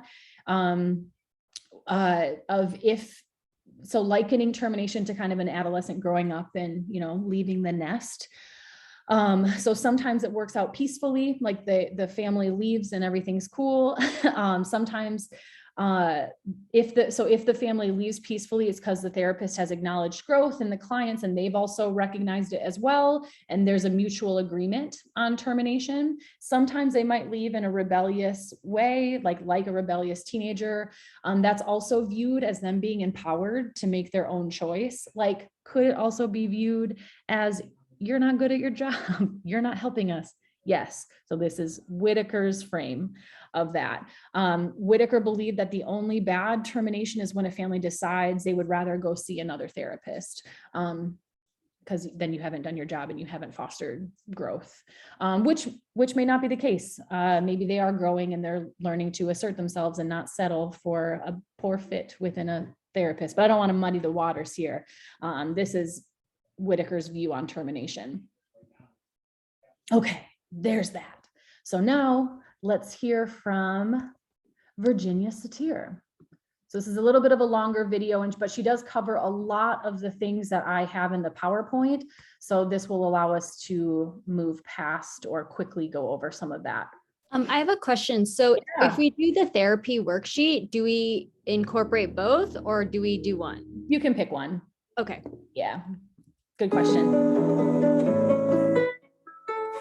I think it all revolves around one thing, and that is that we live, the adults live a whole life. And what does that mean? That they can be congruent with one another, that they... This music isn't there the whole time, just so y'all know. It was very distracting to me at the beginning. Can love one another openly, that they can be real with one another, and that in their relationship with each other, they form a context in which the child has a chance to be nurtured in this kind of context, not have to take sides with their parents, as happens so often, not have to be subject to what they should be and aren't, but rather that we really make the family a real garden place. And that we work on something that I know is possible, which is that we can be loving to one another, we can be real with one another, and the family is where you get it. Virginia Satir is Director of Training for the Avanta Network. A noted lecturer and therapist, she is recipient of numerous honorary degrees. Her writings include People Making, Conjoint Family Therapy, Self-Esteem, and Helping Families to Change. Today, she shares some of her central views on the quest for peace.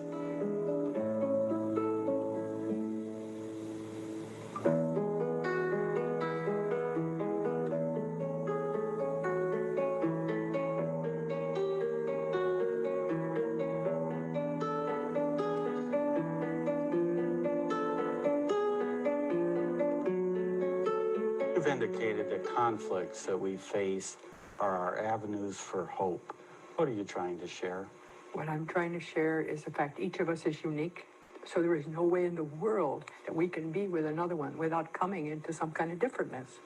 So that looking at the differentness and being able to find ways to share it becomes a fantastic gift. Think of what happened in the world today if we were all met everybody who was just like us. Given the fact that conflict is an avenue for hope, you've thought about the family. What role does that have in shaping behavior? Well, I want to start off first with the negative use of it. For many people, the presence of conflict is the same as saying, I don't love you. And so then what people do, they don't want that to happen. So what they do is they try to get rid of the conflict. And they don't find ways that they can make it into something that is very useful. And the family is a place where we learn about how to deal with this. So one of the things that I try to do, first of all, is to help people appreciate that you are a unique being, all the others are unique beings, and what's coming out is like information that we can use to help one another. You've written that troubled families are the crucible of troubled individuals. What you've thought about the family, does it do? Conflict in a negative sense is one form of destructive work. What else occurs? When you were talking, let me tell you the image that came to mind. All of us are born little, and we all have to depend on the people around us to help us. The people that are helping us are just using whatever it is that they have learned. And most people in the world have learned from very early time that the way in which they're supposed to be is to conform and obey to whatever anybody asks them to do. That's the definition of a whole person or a good person, let us say. Well, if that's all I ever learned, to conform to what you want and to obey what you tell me, I never have a chance to learn about my uniqueness. And so my uniqueness is going to crop out anyway, but the way that it crops out within that kind of a frame is to come out in belligerence or to come out in resistance or something of that sort. And so we never discover the marvelous things underneath. This is what causes the trouble. You've had a number of metaphors in your writing to help convey insights into the family and human behavior. I'd like to give you some of the major ones one at a time and ask you to explain what you mean. First, the pot. Oh, that's wonderful. First of all, just let me give you a little history on that one. When I was a kid, I lived on a farm, and we had one of those great big marvelous black pots. And in the spring, that pot held fertilizer for my mother's bedding plants. And that had been accumulated over the years. Then in the summertime, it was cleaned out, really cleaned out. And for the freshers who would come, we'd put food in it, soup or something like that. Sometimes it was even used for food for cattle. It depended on what we needed. Then the third use of it during round butchering time is when we had a lot of fat rendering, and so we made soap in that. And I began to think, when I was looking for ways to try to help people to understand something about self-worth, that it had something to do with feeling full of something, full of your feelings of worth. Now you can make 3 S's out of what I just said: soup and soap, and the third ingredient, which was they had to do with the fertilizer. And we all have all these things. So it was a shorthand way for people to take this metaphor, and it was easier for a husband to say to a wife, "How's your pot today, dear?" And it would not be offensive. It would be kind of like a little invitation to humor. At the same time, the message would come across. And you've analyzed people with low pot. Who are they and how'd they get that way? Low pot is a person who does not feel they're worthy, who does not feel that they're lovable, and feels almost constantly that they're rejectable. And of course, so they bring out those kinds of responses because that's where they come from, and they then do get a lot of rejecting behavior. Now, for me, people get low pot because when they're growing up, they don't hear in the reflections in people's voices and their eyes and in what they say and do with them that they're of value. See, one of the big things, John, that goes on in this world is that people think that real education is by pointing out what's wrong with you. And so when we hear enough of that, we begin to feel that we aren't worth anything. How do you acquire high pot? What do families do to grow children who are high pot children? Well, I'm going to act like I got a recipe book, which I don't, okay? First thing is that you know that the child is a person. Almost immediately after birth, the child hears, sees, just like you and I. The only thing they don't do is how to translate this into any kind of symbols that we recognize. So we need to remember that we have an interacting human being, a person. Then the next thing, and then we treat them as a person.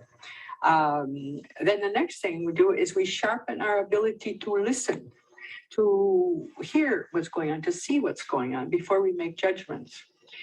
I often use the metaphor of the gardener. I think parents need to be good gardeners. And that means that what does a gardener do? A gardener takes seeds and it never says to the seed, now listen, if you don't grow in a way I want you to grow, I'm going to throw you out. They don't do that. What they do is they take that wonderful seed and they say, no, I got to find out what are the growing conditions of this? What's the light and what's the fertilizer and what is temperature? And that's what I would like to see people do with children, because everyone is unique. So how can the parent use their powers of observation to be able to see what is this new little being that's coming into being? And when you do that, you spend more time in listening and in observing than you do in judging. The other piece to that is a willingness to share what goes on in the parent. For instance, so many parents think that they have to be paragons of virtue to their kids. They never made a mistake, or they never get upset, and all these questions. Well, actually, that's not true. You know that, and I know that. And parents have a mistaken idea that that's the way they can model, that there's a time in which none of these things occur to people. Actually, when the parent talks to the child about how they make mistakes and how and what they feel like when they do it, and how a mistake can be an entry to a new possibility, because you can learn from that. You used an illustration of you're too young to really understand, referring to what parents say to children that really doesn't help. That's right. Why? Well, I worked out a 3-point thing about life. Between the ages of just birth and 18 or 20, you're always too young to. Between the ages of 45 and death, you're probably too old to, according to this. And so that only leaves those times between 20 and 45 where you're supposed to be okay, whatever that is. So if you spend the first years of your life getting experiences of being too young to, where do you develop a sense of your own adequacy and competency? You don't. And so people wait until that magical age, which is between 21 and 45. Well, they enter it when they need to have these feelings of competence, but they don't have them.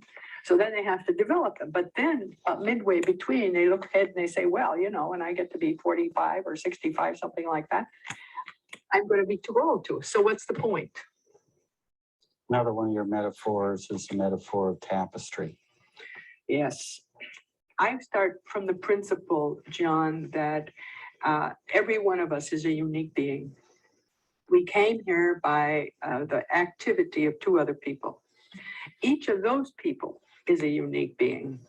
They join their uniquenesses in some way, which becomes like the loom upon which I, as a child, will begin to develop the form and the design that I will be for myself.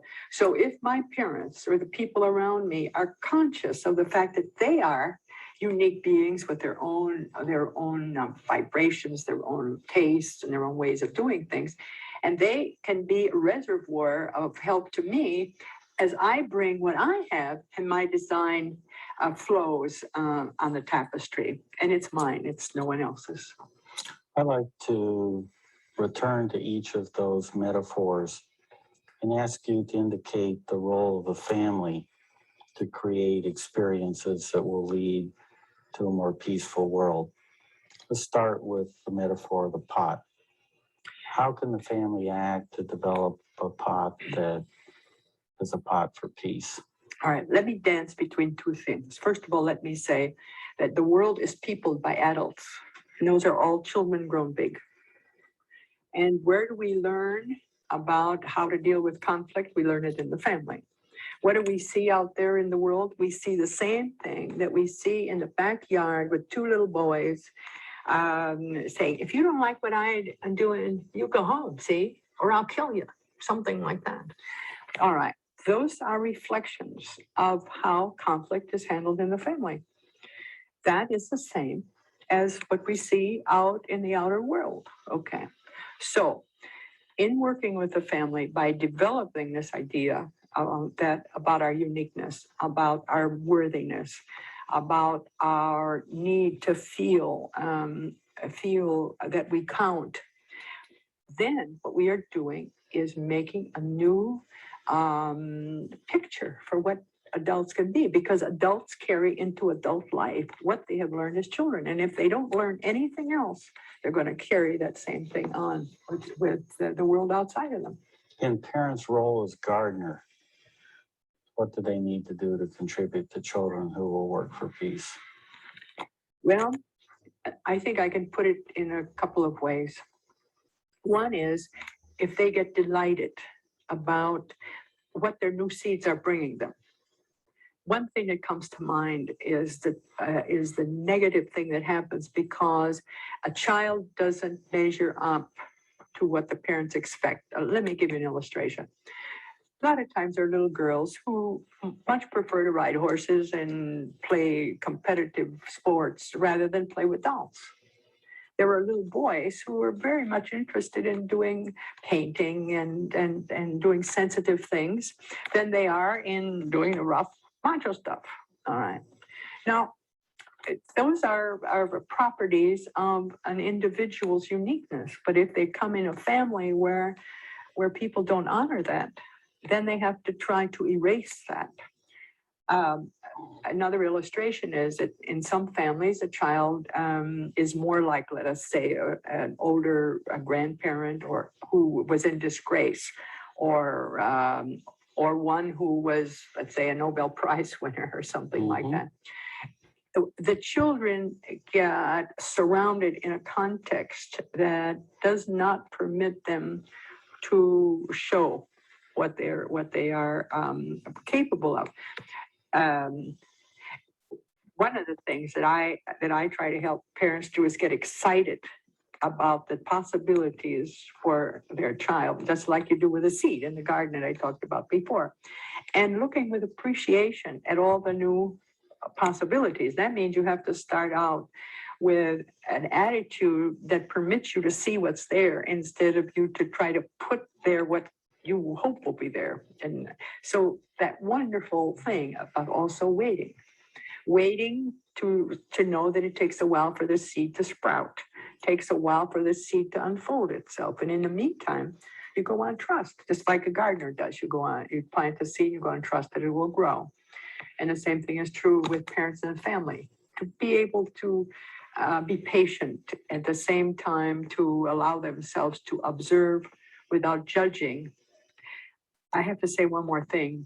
The other day I ran across a young man who told me that when he was 5 years old, it was quite possible for him to look at a page and memorize it, no matter how big it was. When he told his parents about it, they couldn't believe it. Now, he had a skill and he had a gift that his parents didn't have. fortunately for him, even though they found it hard to believe him, at the same time, they were interested and they didn't squash what he was doing. Some people would have gotten scared.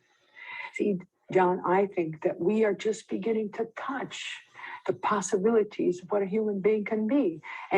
And since we've been so busy to ask people to conform and obey to what we want, we haven't had a chance to see what all the other possibilities are. What possibilities we have for bonding, for uniting, for leading, for building with one another. We're just beginning to find those out. Yours is essentially a message of hope that if the pot isn't full, if the gardening hasn't worked, if the tapestry is not woven to reflect an individual's uniqueness, that change is possible. What's the role of the family in relearning? Now, let me preface that by saying, see, it is no longer for me a matter of possibility, what you say about change. I know it is a fact. It is an observable fact. I have worked with people for up to the age of 104, from 2 weeks on to 104, and I see what change is possible. Now, you ask, what is a change possible?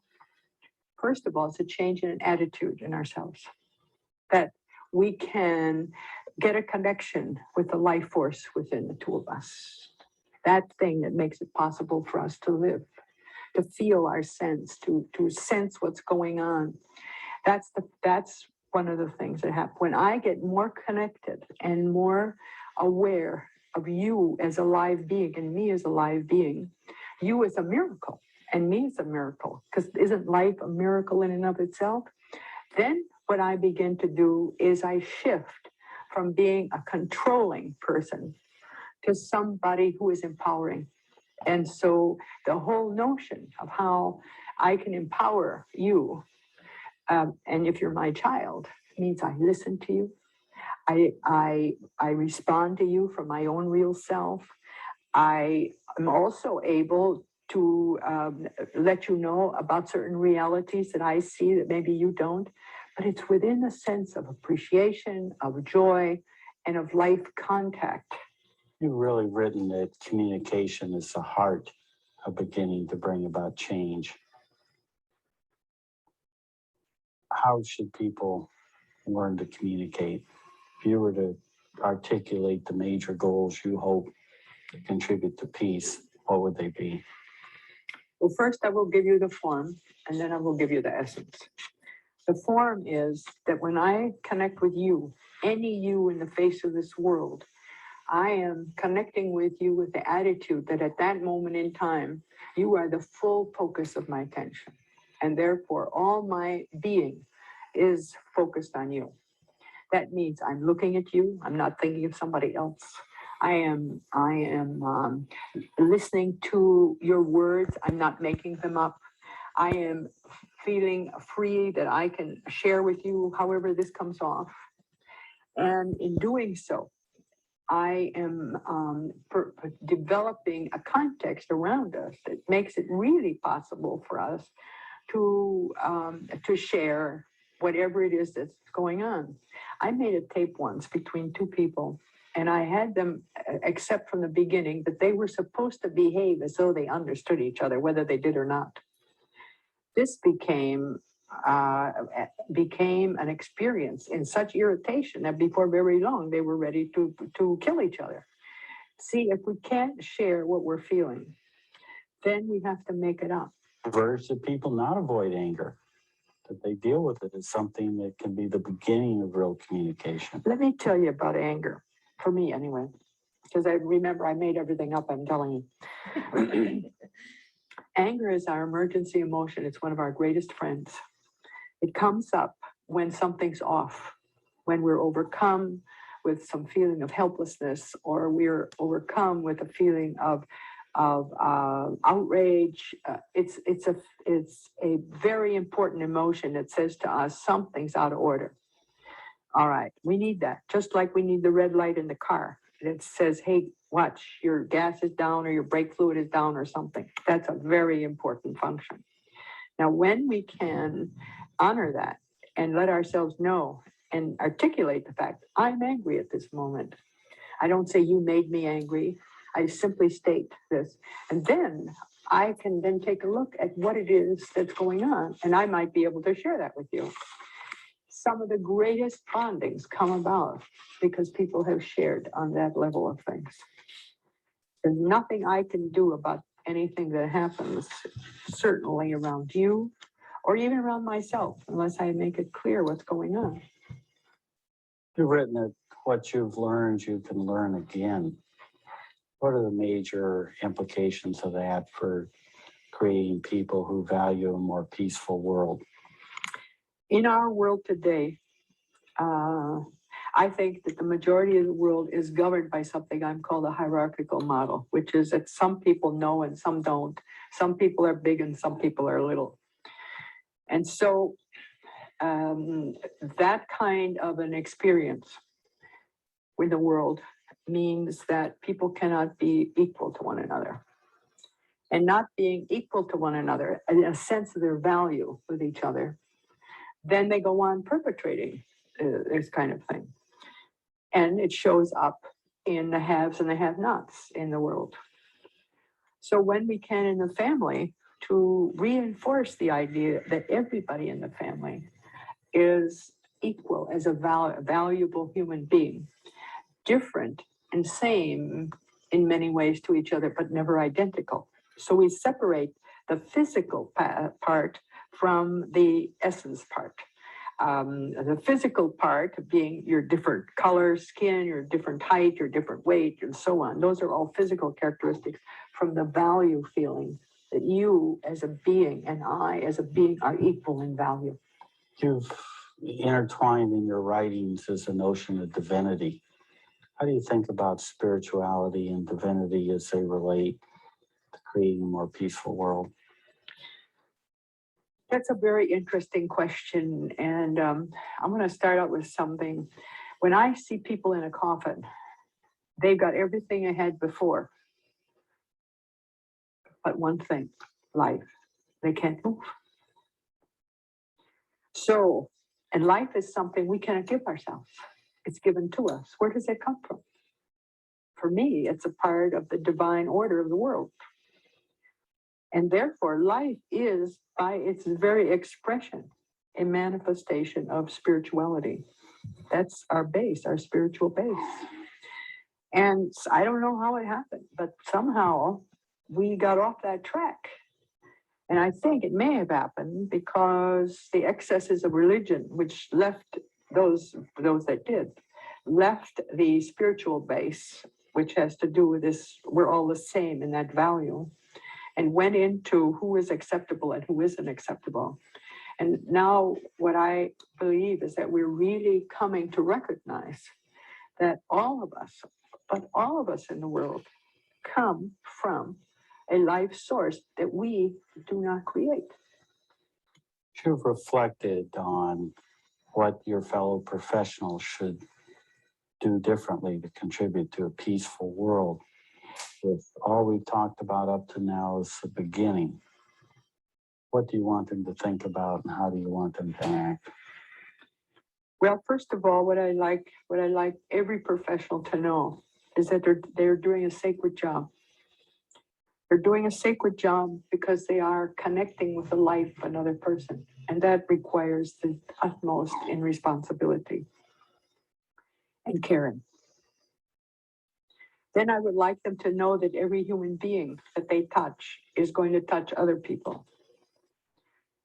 And that they themselves have a perspective on the world, that what's out in the world are just people, nothing else, just people. And that I cannot sit by and think only of what's going on in this little circle. I have to think that we have to look at the various contexts in which we're all a part. And so when I think about myself as wanting to help, let's say, a person to begin to no longer be psychologically ill, but to be active and effective and joyful, that same thing I need to work on in the world outside of me. So it's hard for me at this point in time to make a differentiation, or let us say a boundary, between me as a therapist and me as a world This citizen. returns to the theme that's dominated in your writings, and that is the family as a source of great hope for the world. What do you want your fellow professionals to teach families in the decades ahead to have a more peaceful world in the 21st century? I think it all revolves around one thing, and that is that we live, the adults live a whole life. And what does that mean? That they can be congruent with one another, that they can love one another openly, that they can be real with one another, and that in their relationship with each other, they form a context in which the child has a chance to be nurtured in this kind of context, not have to take sides with their parents, as happens so often, not have to be subject to what they should be and aren't, but rather that we really make the family a real garden place. And that we work on something that I know is possible, which is that we can be loving to one another, we can be real with one another, and the family is where you get it. You know, John, without day-to-day models of people doing what they espouse, children particularly don't learn. I know families where they espouse all kinds of liberal values, except they don't have it in their own home. You know about things like that? That's not where we begin. If you've thought about what you want your fellow citizens to do to create a more peaceful world in the 21st century, Yes. what are your hopes? My hopes are, and I already see some hopes that are going, is that every person will start to think of themselves as a worthy being. And I say to people, in the morning when you get up, bow 3 times before your mirror and say, the world is a better place because I am here, and then live as though that were true. And that means you have to like yourself in order to do that. And that's a big switch, because many of us were brought into this world that the self was not very likable. Never did understand. How come I could like you if I didn't like myself? Thank you for sharing with us today your insights. All right, so there's a little bit of the philosophy and many of the components that are in the PowerPoint.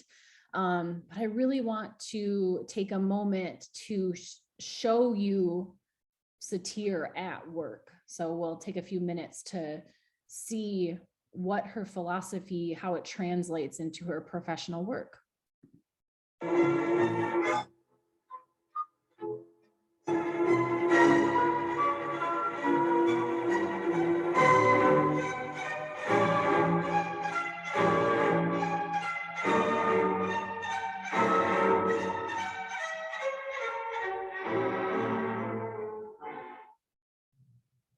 Hello, I'm Virginia Satir.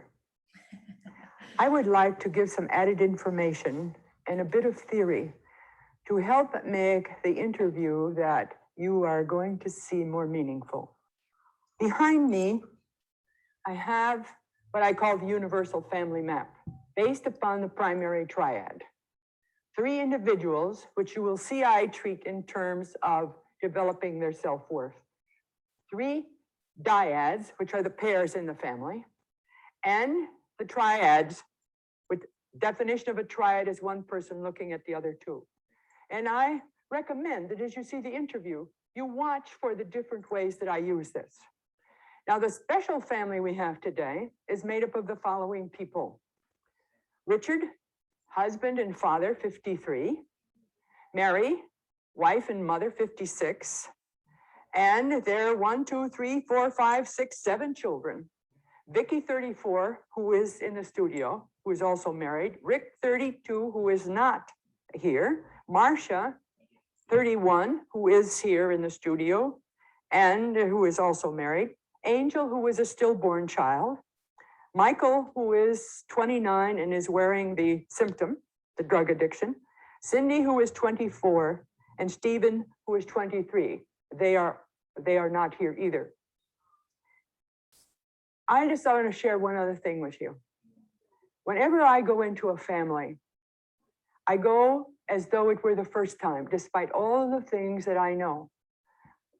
Feeling myself doing this kind of exploration, trying to be where the people are and helping them to come to some new awarenesses about themselves. In a way, it's even like a spiritual experience.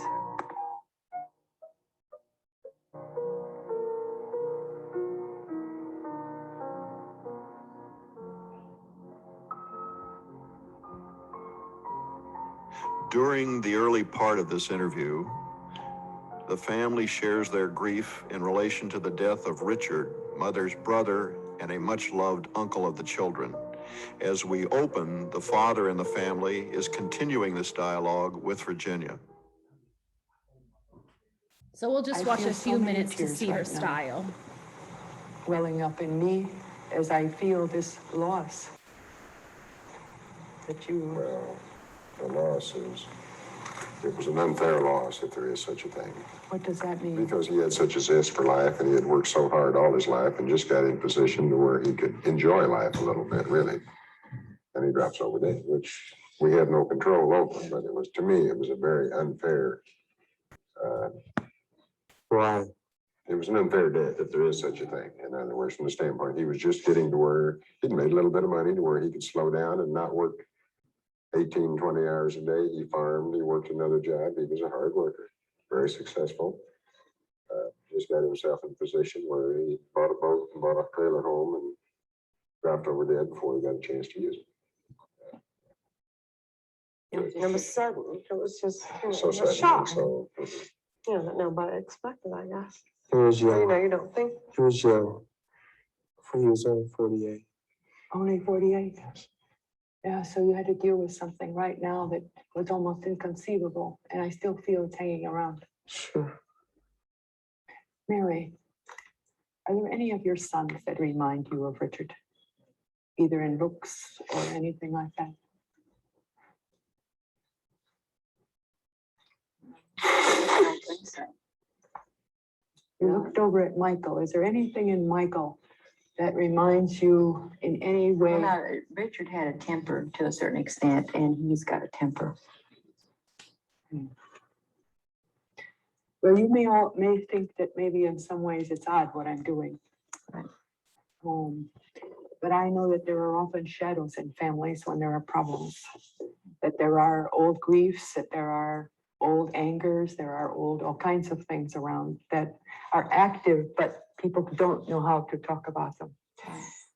And when, you know that I talked with Jan and with Luis, and they probably talked to you and told you something about what they wanted to let me know that there were some very important things to be decided in this family and very important stakes in relation to what was going on. Here I am coming to meet you and caring about what happens to you, and also wanting to use my help in whatever way to help you, all of you, to follow your own inner wisdom of what fits.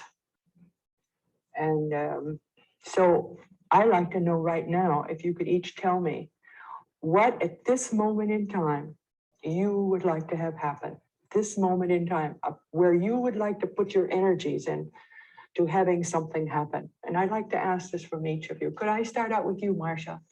What would you like to have happen as a result of coming here and moving on? I mean, as far as the subject at hand? This family is concerned, and you. Well, the subject is my brother Mike, and I would like for him to get help. Get help, okay?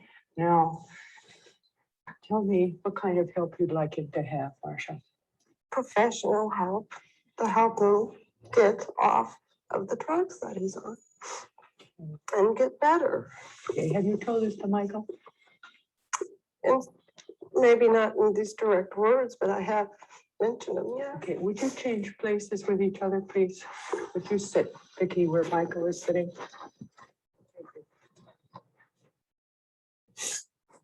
Thank you. And would you turn your chair toward Marcia? And Marcia, will you turn your chair toward so that you're just directly in front of each other? Can you turn it even more on this? More, so you're really straight in front of him. Okay? Trying to. Yes, well, we're trying to work it out. How can you tell him directly? Would you please go get help For what? for yourself and for the rest of us For what directly do you want me to get help for, Marcia? to get off the drugs? What To drugs? get back, I don't know what drugs you're on. To get to be a better person, to get Peace. back to where you used to be. For mom and dad's sake, for our sake. So we can all be a happy family again. Please. What are you feeling in here right now? Marcia, as you're sharing this with Michael. Very nervous. Okay, could you speak of that nervousness to Michael? It just upsets me so much. The way you've upset mom and dad. And I love you and I want you to get help. Okay, how does it feel to you to just let that come out now to Michael? The plea, the desperation that you feel. It feels good if you would just do something Look at about him, it. just look at him now. Just look at him. And just say what you feel as you just look at him now. I'm mad, I'm angry. Can you get a piece of what the anger is about? I just think of mom and dad and what you've put mom and dad through. And it's been nerve-wracking on all of us. And I want you to be back to where you used to be when you were younger. Can you put an age when it was just like when Uncle Richard was around, things were different? Can you put an age when you were seeing Michael in a way that you felt good about how he was going? How old was he and how old When I were was you? 17, And how old would Michael have been? 14, 15. 15. 15. Hey, Say it now to him and I will went through a listen. period in my life. You remember? And you were there. And you, I don't know how to talk about it, but something that he did, Say it directly to him. something you did really made me feel good and made me feel that you really cared about me. Do you think Michael knows what that was? Yes? Do you? Do you? Could you tell him? Okay, I had a baby when I was 17. I was pregnant. Mike went to Say it the directly to father, him. the father. You went to the father. And even though Pat was a lot bigger than Mike, he was so mad Say at it to her, Pat. to him. He You was so mad at Pat for leaving me and deserting me. Remember, you tried to beat him up because of it? Do you remember? Even though you were just a little squirt, but it made me feel like you felt something to Say it me. directly to him. No, I don't know. Well, you did. How do you feel hearing that now? Something that was of such great importance to Marcia that you were able to do. How do you feel hearing that? Because you felt for me. And you wanted to help me. And you felt sorry for me, I guess. And that's what I feel for you. I want you to get Oh, better. wait, I want you to be aware of something. Michael at this time, in where he is aware, is learning this as though it were for the first time. Because at this point, he isn't in touch with the memory of that. I like to have you find out how Michael feels about you, his learning that he did such an important thing for you, even though he doesn't remember. Can you ask it that? How do you feel about that? All right. So we'll go ahead and just wanted to show you a little bit of Satir at work here. You can see it's a very different approach from Whitaker, ultimately really the same goal in these two approaches. So I have a question to ask all of you. As you know, we haven't gotten to any of the slides on Satir. Y'all are very capable of reading. It's pretty straightforward material. So I think the only thing that I want to cover are just like the stages of therapy, because the concepts or the techniques of things like sculpting, of ropes, is there anything in the readings that wasn't clear that maybe we can have more of a conversation about, as opposed to me kind of rocking through all of these slides? Sarah.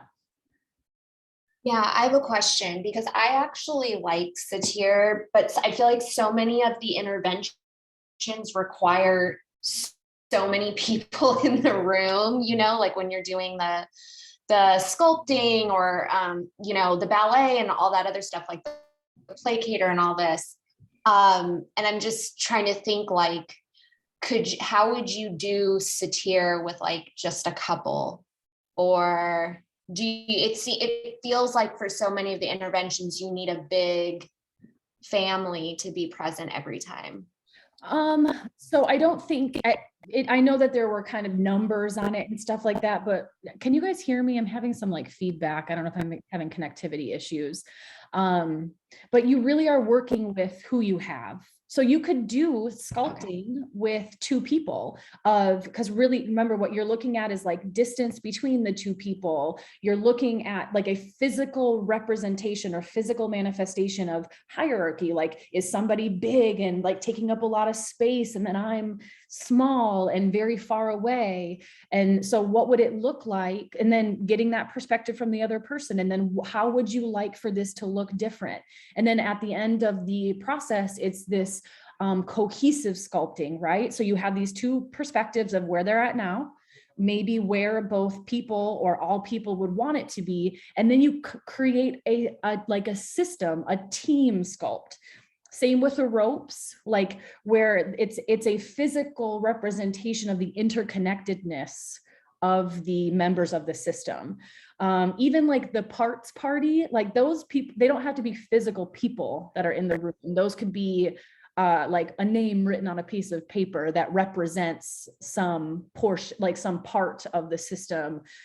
Very IFS, like IFS definitely pulls from that.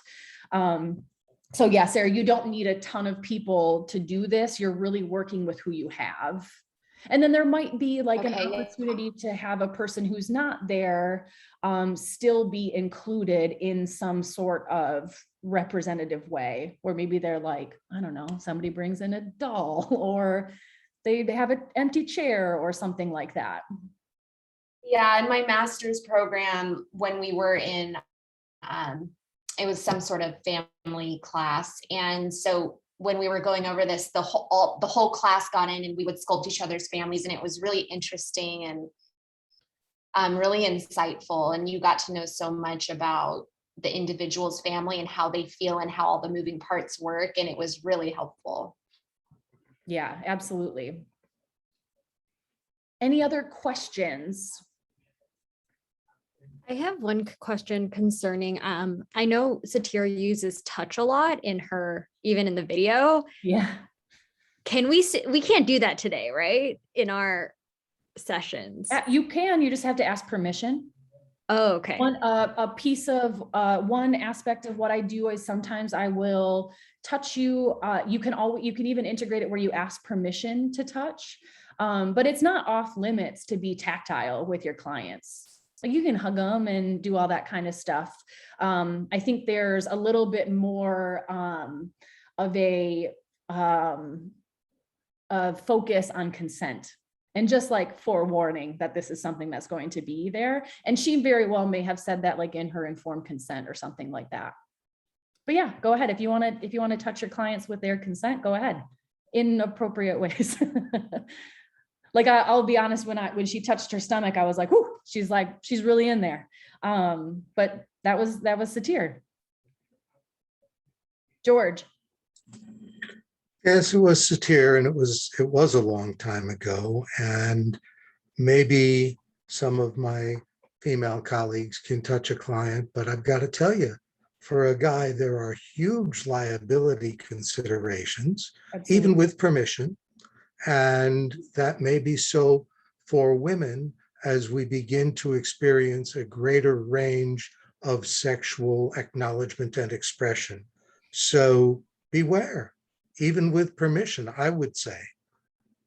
Yeah, and that might be something that it's just not worth the potential liability. Yeah, Tiffany. I'm sorry, I agree with George. However, what I have found, even whether it's female, myself and a female client or myself and a male client, I will ask them or give an object, which is similar to touch and holding someone or holding someone's space. So whatever that object is, I will ask them to imagine it as, you know, a hug, or imagine it as, you know, a comforting place. So that's been an alternative, which I've also wanted to keep those boundaries, whether again, male or female. Great. Thank you for that, Tiffany. Any other comments or questions? George. Yeah, if I could just follow up, I have sometimes had clients who wanted to hug me. I won't do it. Again, you know, maybe it's just the setting I'm working in. Sure. I'm just too concerned about things going bad and being in a liability situation. And I'm sorry it's turned into that, but I think that's where, you know, I find myself right now today. Yeah, absolutely. Yeah, I mean, your boundaries and are very important as well. Absolutely. Thank you for that, George. Ploy. Yeah, I was thinking about, because I remember when I learned about Satir in a master's program, with all like the emphasis on touching, I'm naturally like a very affectionate person, but I know like the boundaries that I have with my clients. So I'm like, okay, but when I started practicing for my internship, unfortunately, everything was online. So I only did telehealth. Sure. There was one case that will always come up to me that I always go back and think about Satir and what she would do. Because I had a suicidal client, was a young male adolescent. And we had one session where he was like reaching a state of catharsis. He was crying, he was, you know, going through a lot. And I was kind of, you know, talking to him through his emotions and try to do like experiential stuff, like what coming up for him, how does it feel? And then he told me what he felt right then and there was he wished we were in sessions in person so he could like cry on my shoulders and have me hold him. But then of course the barrier that we had was that I was online. But you know, so that kind of in some ways saved me from that predicament. Yeah. But I just think back to that session all the time with the nuance of touch. What would I do in a presence of someone who was devastated and desperately needing that comfort and like within what I can provide? Absolutely. And I think you speak really beautifully to the idea of boundaries where, you know, perhaps that would be something that another therapist would step away from for fear of like maybe dependency or, you know, a level of intimacy that they may think is not ethical or not professional. So that's where the nuances of our field are really there, where that would not be a concern for Satir.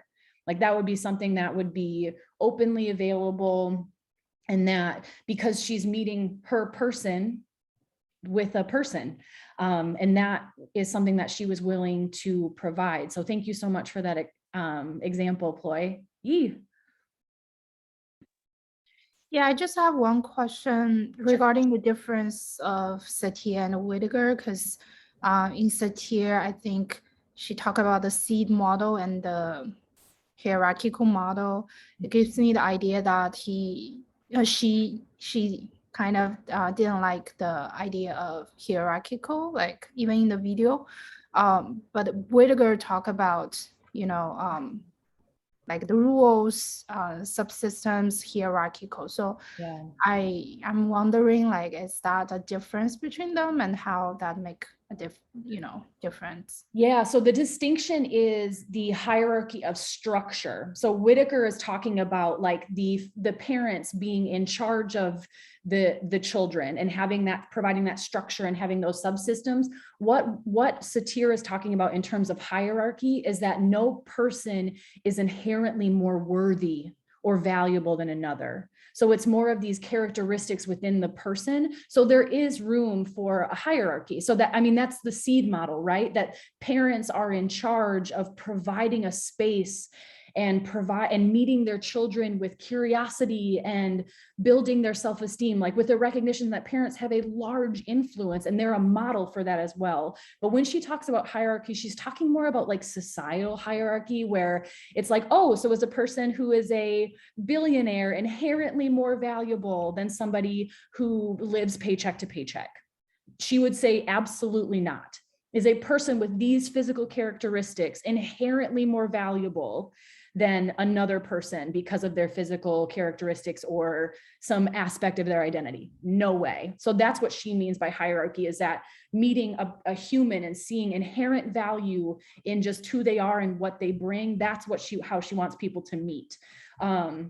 There's even like this recognition of kind of this hierarchy within the therapeutic relationship as well, right? Like we're looked at in terms of expertise and stuff like that, but we're leveling the playing field in how we meet other people. So does that make sense? You have just like there are different concepts of hierarchy. Yeah, Marcy. Yeah, so in doing the readings and watching these videos and listening to the discussion and your presentation, Doctor, I'm wondering about the similarities between these two approaches, because they seem so diametrically different in so many ways. Why we're looking at both of them all at the same time? And are there any similarities that I'm just not picking up on? Yeah, what do you guys think? What are some similarities that you see between these models? So one obvious one is the emotional intensity that is cultivated just in very different ways. One is, Whitaker turns up the heat through provocative and evocative statements that are meant to kind of, toss a little bit of spark into the system, whereas Satir does it through vulnerability of like, let's talk very explicitly about this thing that the family is nervous to talk about. Let's emote in a way that's very genuine, that feels very vulnerable. But they're both based on this more like holistic experience of expression, of emotional expression. So what else do you guys see as similarities between these two? Why are we studying them together? Yeah, I don't know, Jocelyn, George, Justine, if you're looking to answer Marcy's question or if you had other things, but what do we see as similarities? Well, this might sound silly at first, but it strikes me that they're both farm kids, and the way they talk about life force and planting seeds and taking time and sort of the cycles of things sounds very much informed by their experience on farming. Mm-hmm. They both have the I thou stance, so they're really trying to bring about authenticity and congruentness, and so they model that as well. Absolutely. Spontaneity. What's that, Sarah? What did you? Spontaneity. Spontaneity, absolutely. Sorry. I have a question, but I'll answer. Is it okay if I do both? Yeah, go for it. Okay, so I think the similarities between the two theories is this focus on emotionality within the system. And while they are presented differently, like you said, evocatively, but also in a very much more vulnerable way, there's this, as we talked about, intrapersonal force of change and emotion in the room. And even through the readings, it's the how do I say this? The real life experiences that are happening within the therapy room are symbolic of the relationships outside of the room. Mm-hmm. And they're both really experiencing change within the room. Mm-hmm. And the force is emotions. Yes. That's the focus. Yep. My question was more of, I didn't read much on this, but how did they both come? Like, did did they know this about each other, that they were both under the umbrella of, so I'm just wondering because they like Marcy said, they seem separate, but I'm just wondering like, how did they both know to come under this umbrella of symbolic experiential? That I do not know that answer. Okay. Does anybody know that answer? Like, do they know any of the origin stories or how they, I mean, it seemed like the systemic people ran in pretty small circles. Like they seemed to know each other, be mentored by each other, work with each other. Like they just found their way to these clinics and organizations and stuff together. But I do not know the answer to that question, Justine. And they never worked together, right? Not to my knowledge. Okay. That would be interesting. Very parallel. Yeah. Yeah. But that would be really interesting. I would love to see that. I'm sure they were on like panels together or something like that, but I don't think they were ever clinically working together. Because co-therapists, like, right? What better? Jocelyn.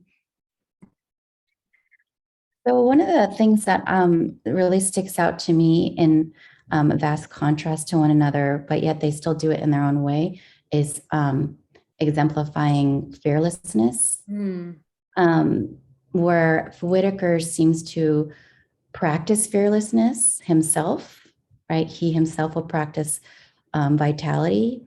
And Satir, on the other end, would not only practice that, but she would really make the family members practice that vitality, such as expressing vulnerability with each other. And so I really appreciate that. She was very fearless with herself, but she also was super hopeful in others being fearless too. And she really held them accountable to doing that in a session. She would just keep on. I loved seeing her do that. Great. Thank you so much. Any other comments or anything? I want to be mindful of time. I think we're just going to save the case study for contextual. And it is what it is. I appreciate your flexibility with me, your forced flexibility with me. Any other comments or, experiences with this that would highlight what we're learning?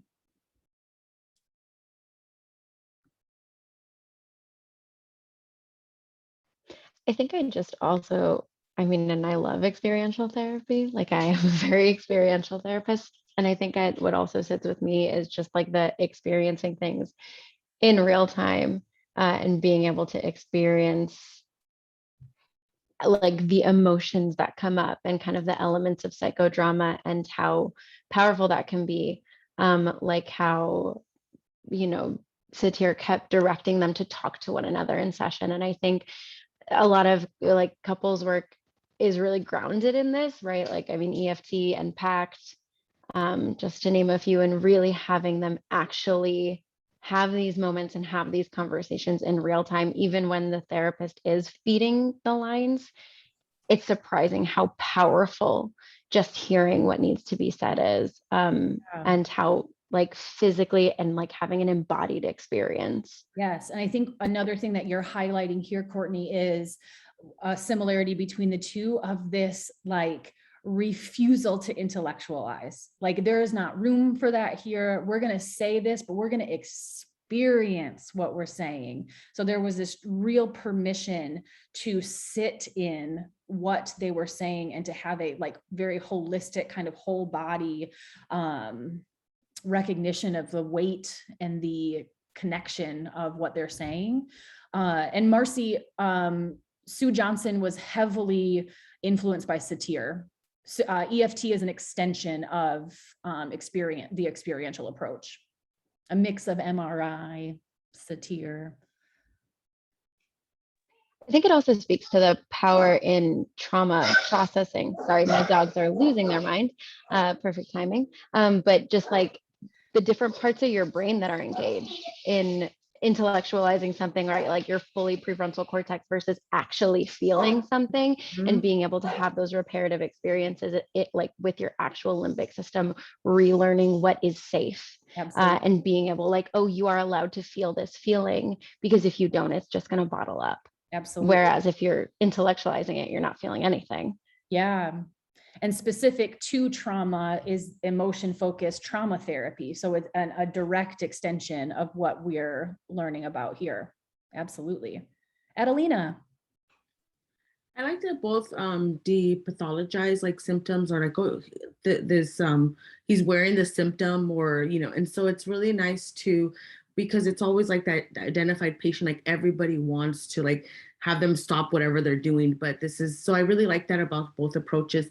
The other thing with touch, I think kind of like with George, I'm definitely not very like want to hug patients or clients, but I think one of the things, I had an office mate that was like across the way, that he would hug every patient at the end of the session. And I would see it because he would do it in the hallway as he's walking them out.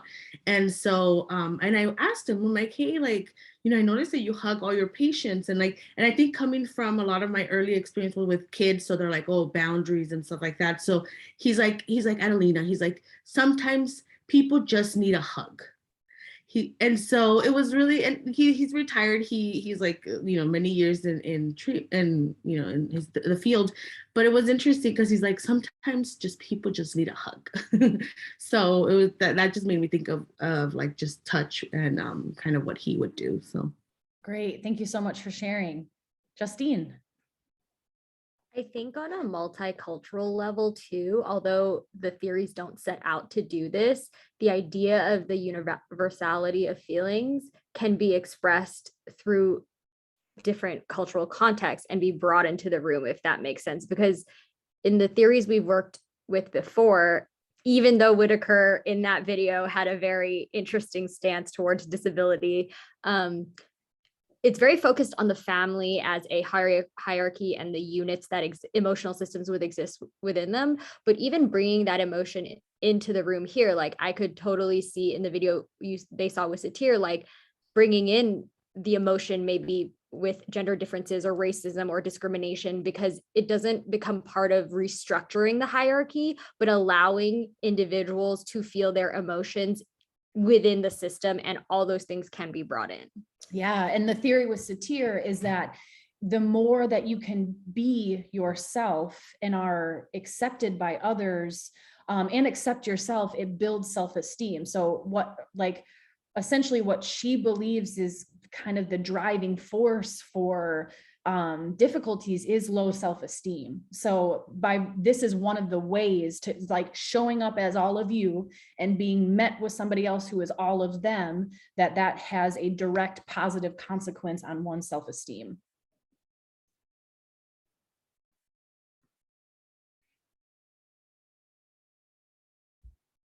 Yeah, I mean, I just think of what she was talking about. I just read Courtney said, I think there's an immense amount of power in seeing family members fully experience their feelings. I just I'm a child of parents who never told me anything because they wanted to model like that. How did Satir term it? Just almost like this, godlike, it's like they never made any mistakes, and that's what they thought was modeling appropriately to me. So I just really resonate with what she says in that, of feeling as though I just never met the humanity of my parents, and was by virtue kind of not accepted, or felt really self-conscious when I made mistakes, because shit, my parents never did. What's wrong with me to do this? And I think it would have been something beneficial for me to have that be more explicit in my, having my parents show their humanness to me. And the intention feels right, it feels like that's a solid approach to this. And what we're finding is longitudinally, it doesn't really help. Any other comments or anything? So I guess the experiential piece of this today was some discussion, which is great, hopefully. Okay, so I love that, Courtney. Experiencing change through radical authenticity is my favorite therapeutic goal. Radical authenticity, love it. So the final is posted. You have access to the final. You have until the last week of class to do that. I think that's 5 weeks. So if you haven't accessed it yet, no worries. It's a lot of reflective stuff and a lot of application of what we're learning. So it does cover basically every approach that we'll be talking about. So there is contextual in there. There is some feminist in terms of some more self-reflection, but letting you know you have access to that. And I know we didn't take our second break, but I'm hoping we can get out of here a little early to make up for that. So yes, we have Jocelyn, Ploy, and Yi presenting on experiential. They're going to do more of a satir role play from what I understand, unless y'all changed it. But they'll be adding in some Whitaker to let us know kind of how it might look a little bit different with that. So taking on a bit of a dual role here. But if the three of you could also stay after class for just a second, I'd like to chat with the three of you. Other than that, thank you so much, everybody. And I will see you all next Tuesday. See ya.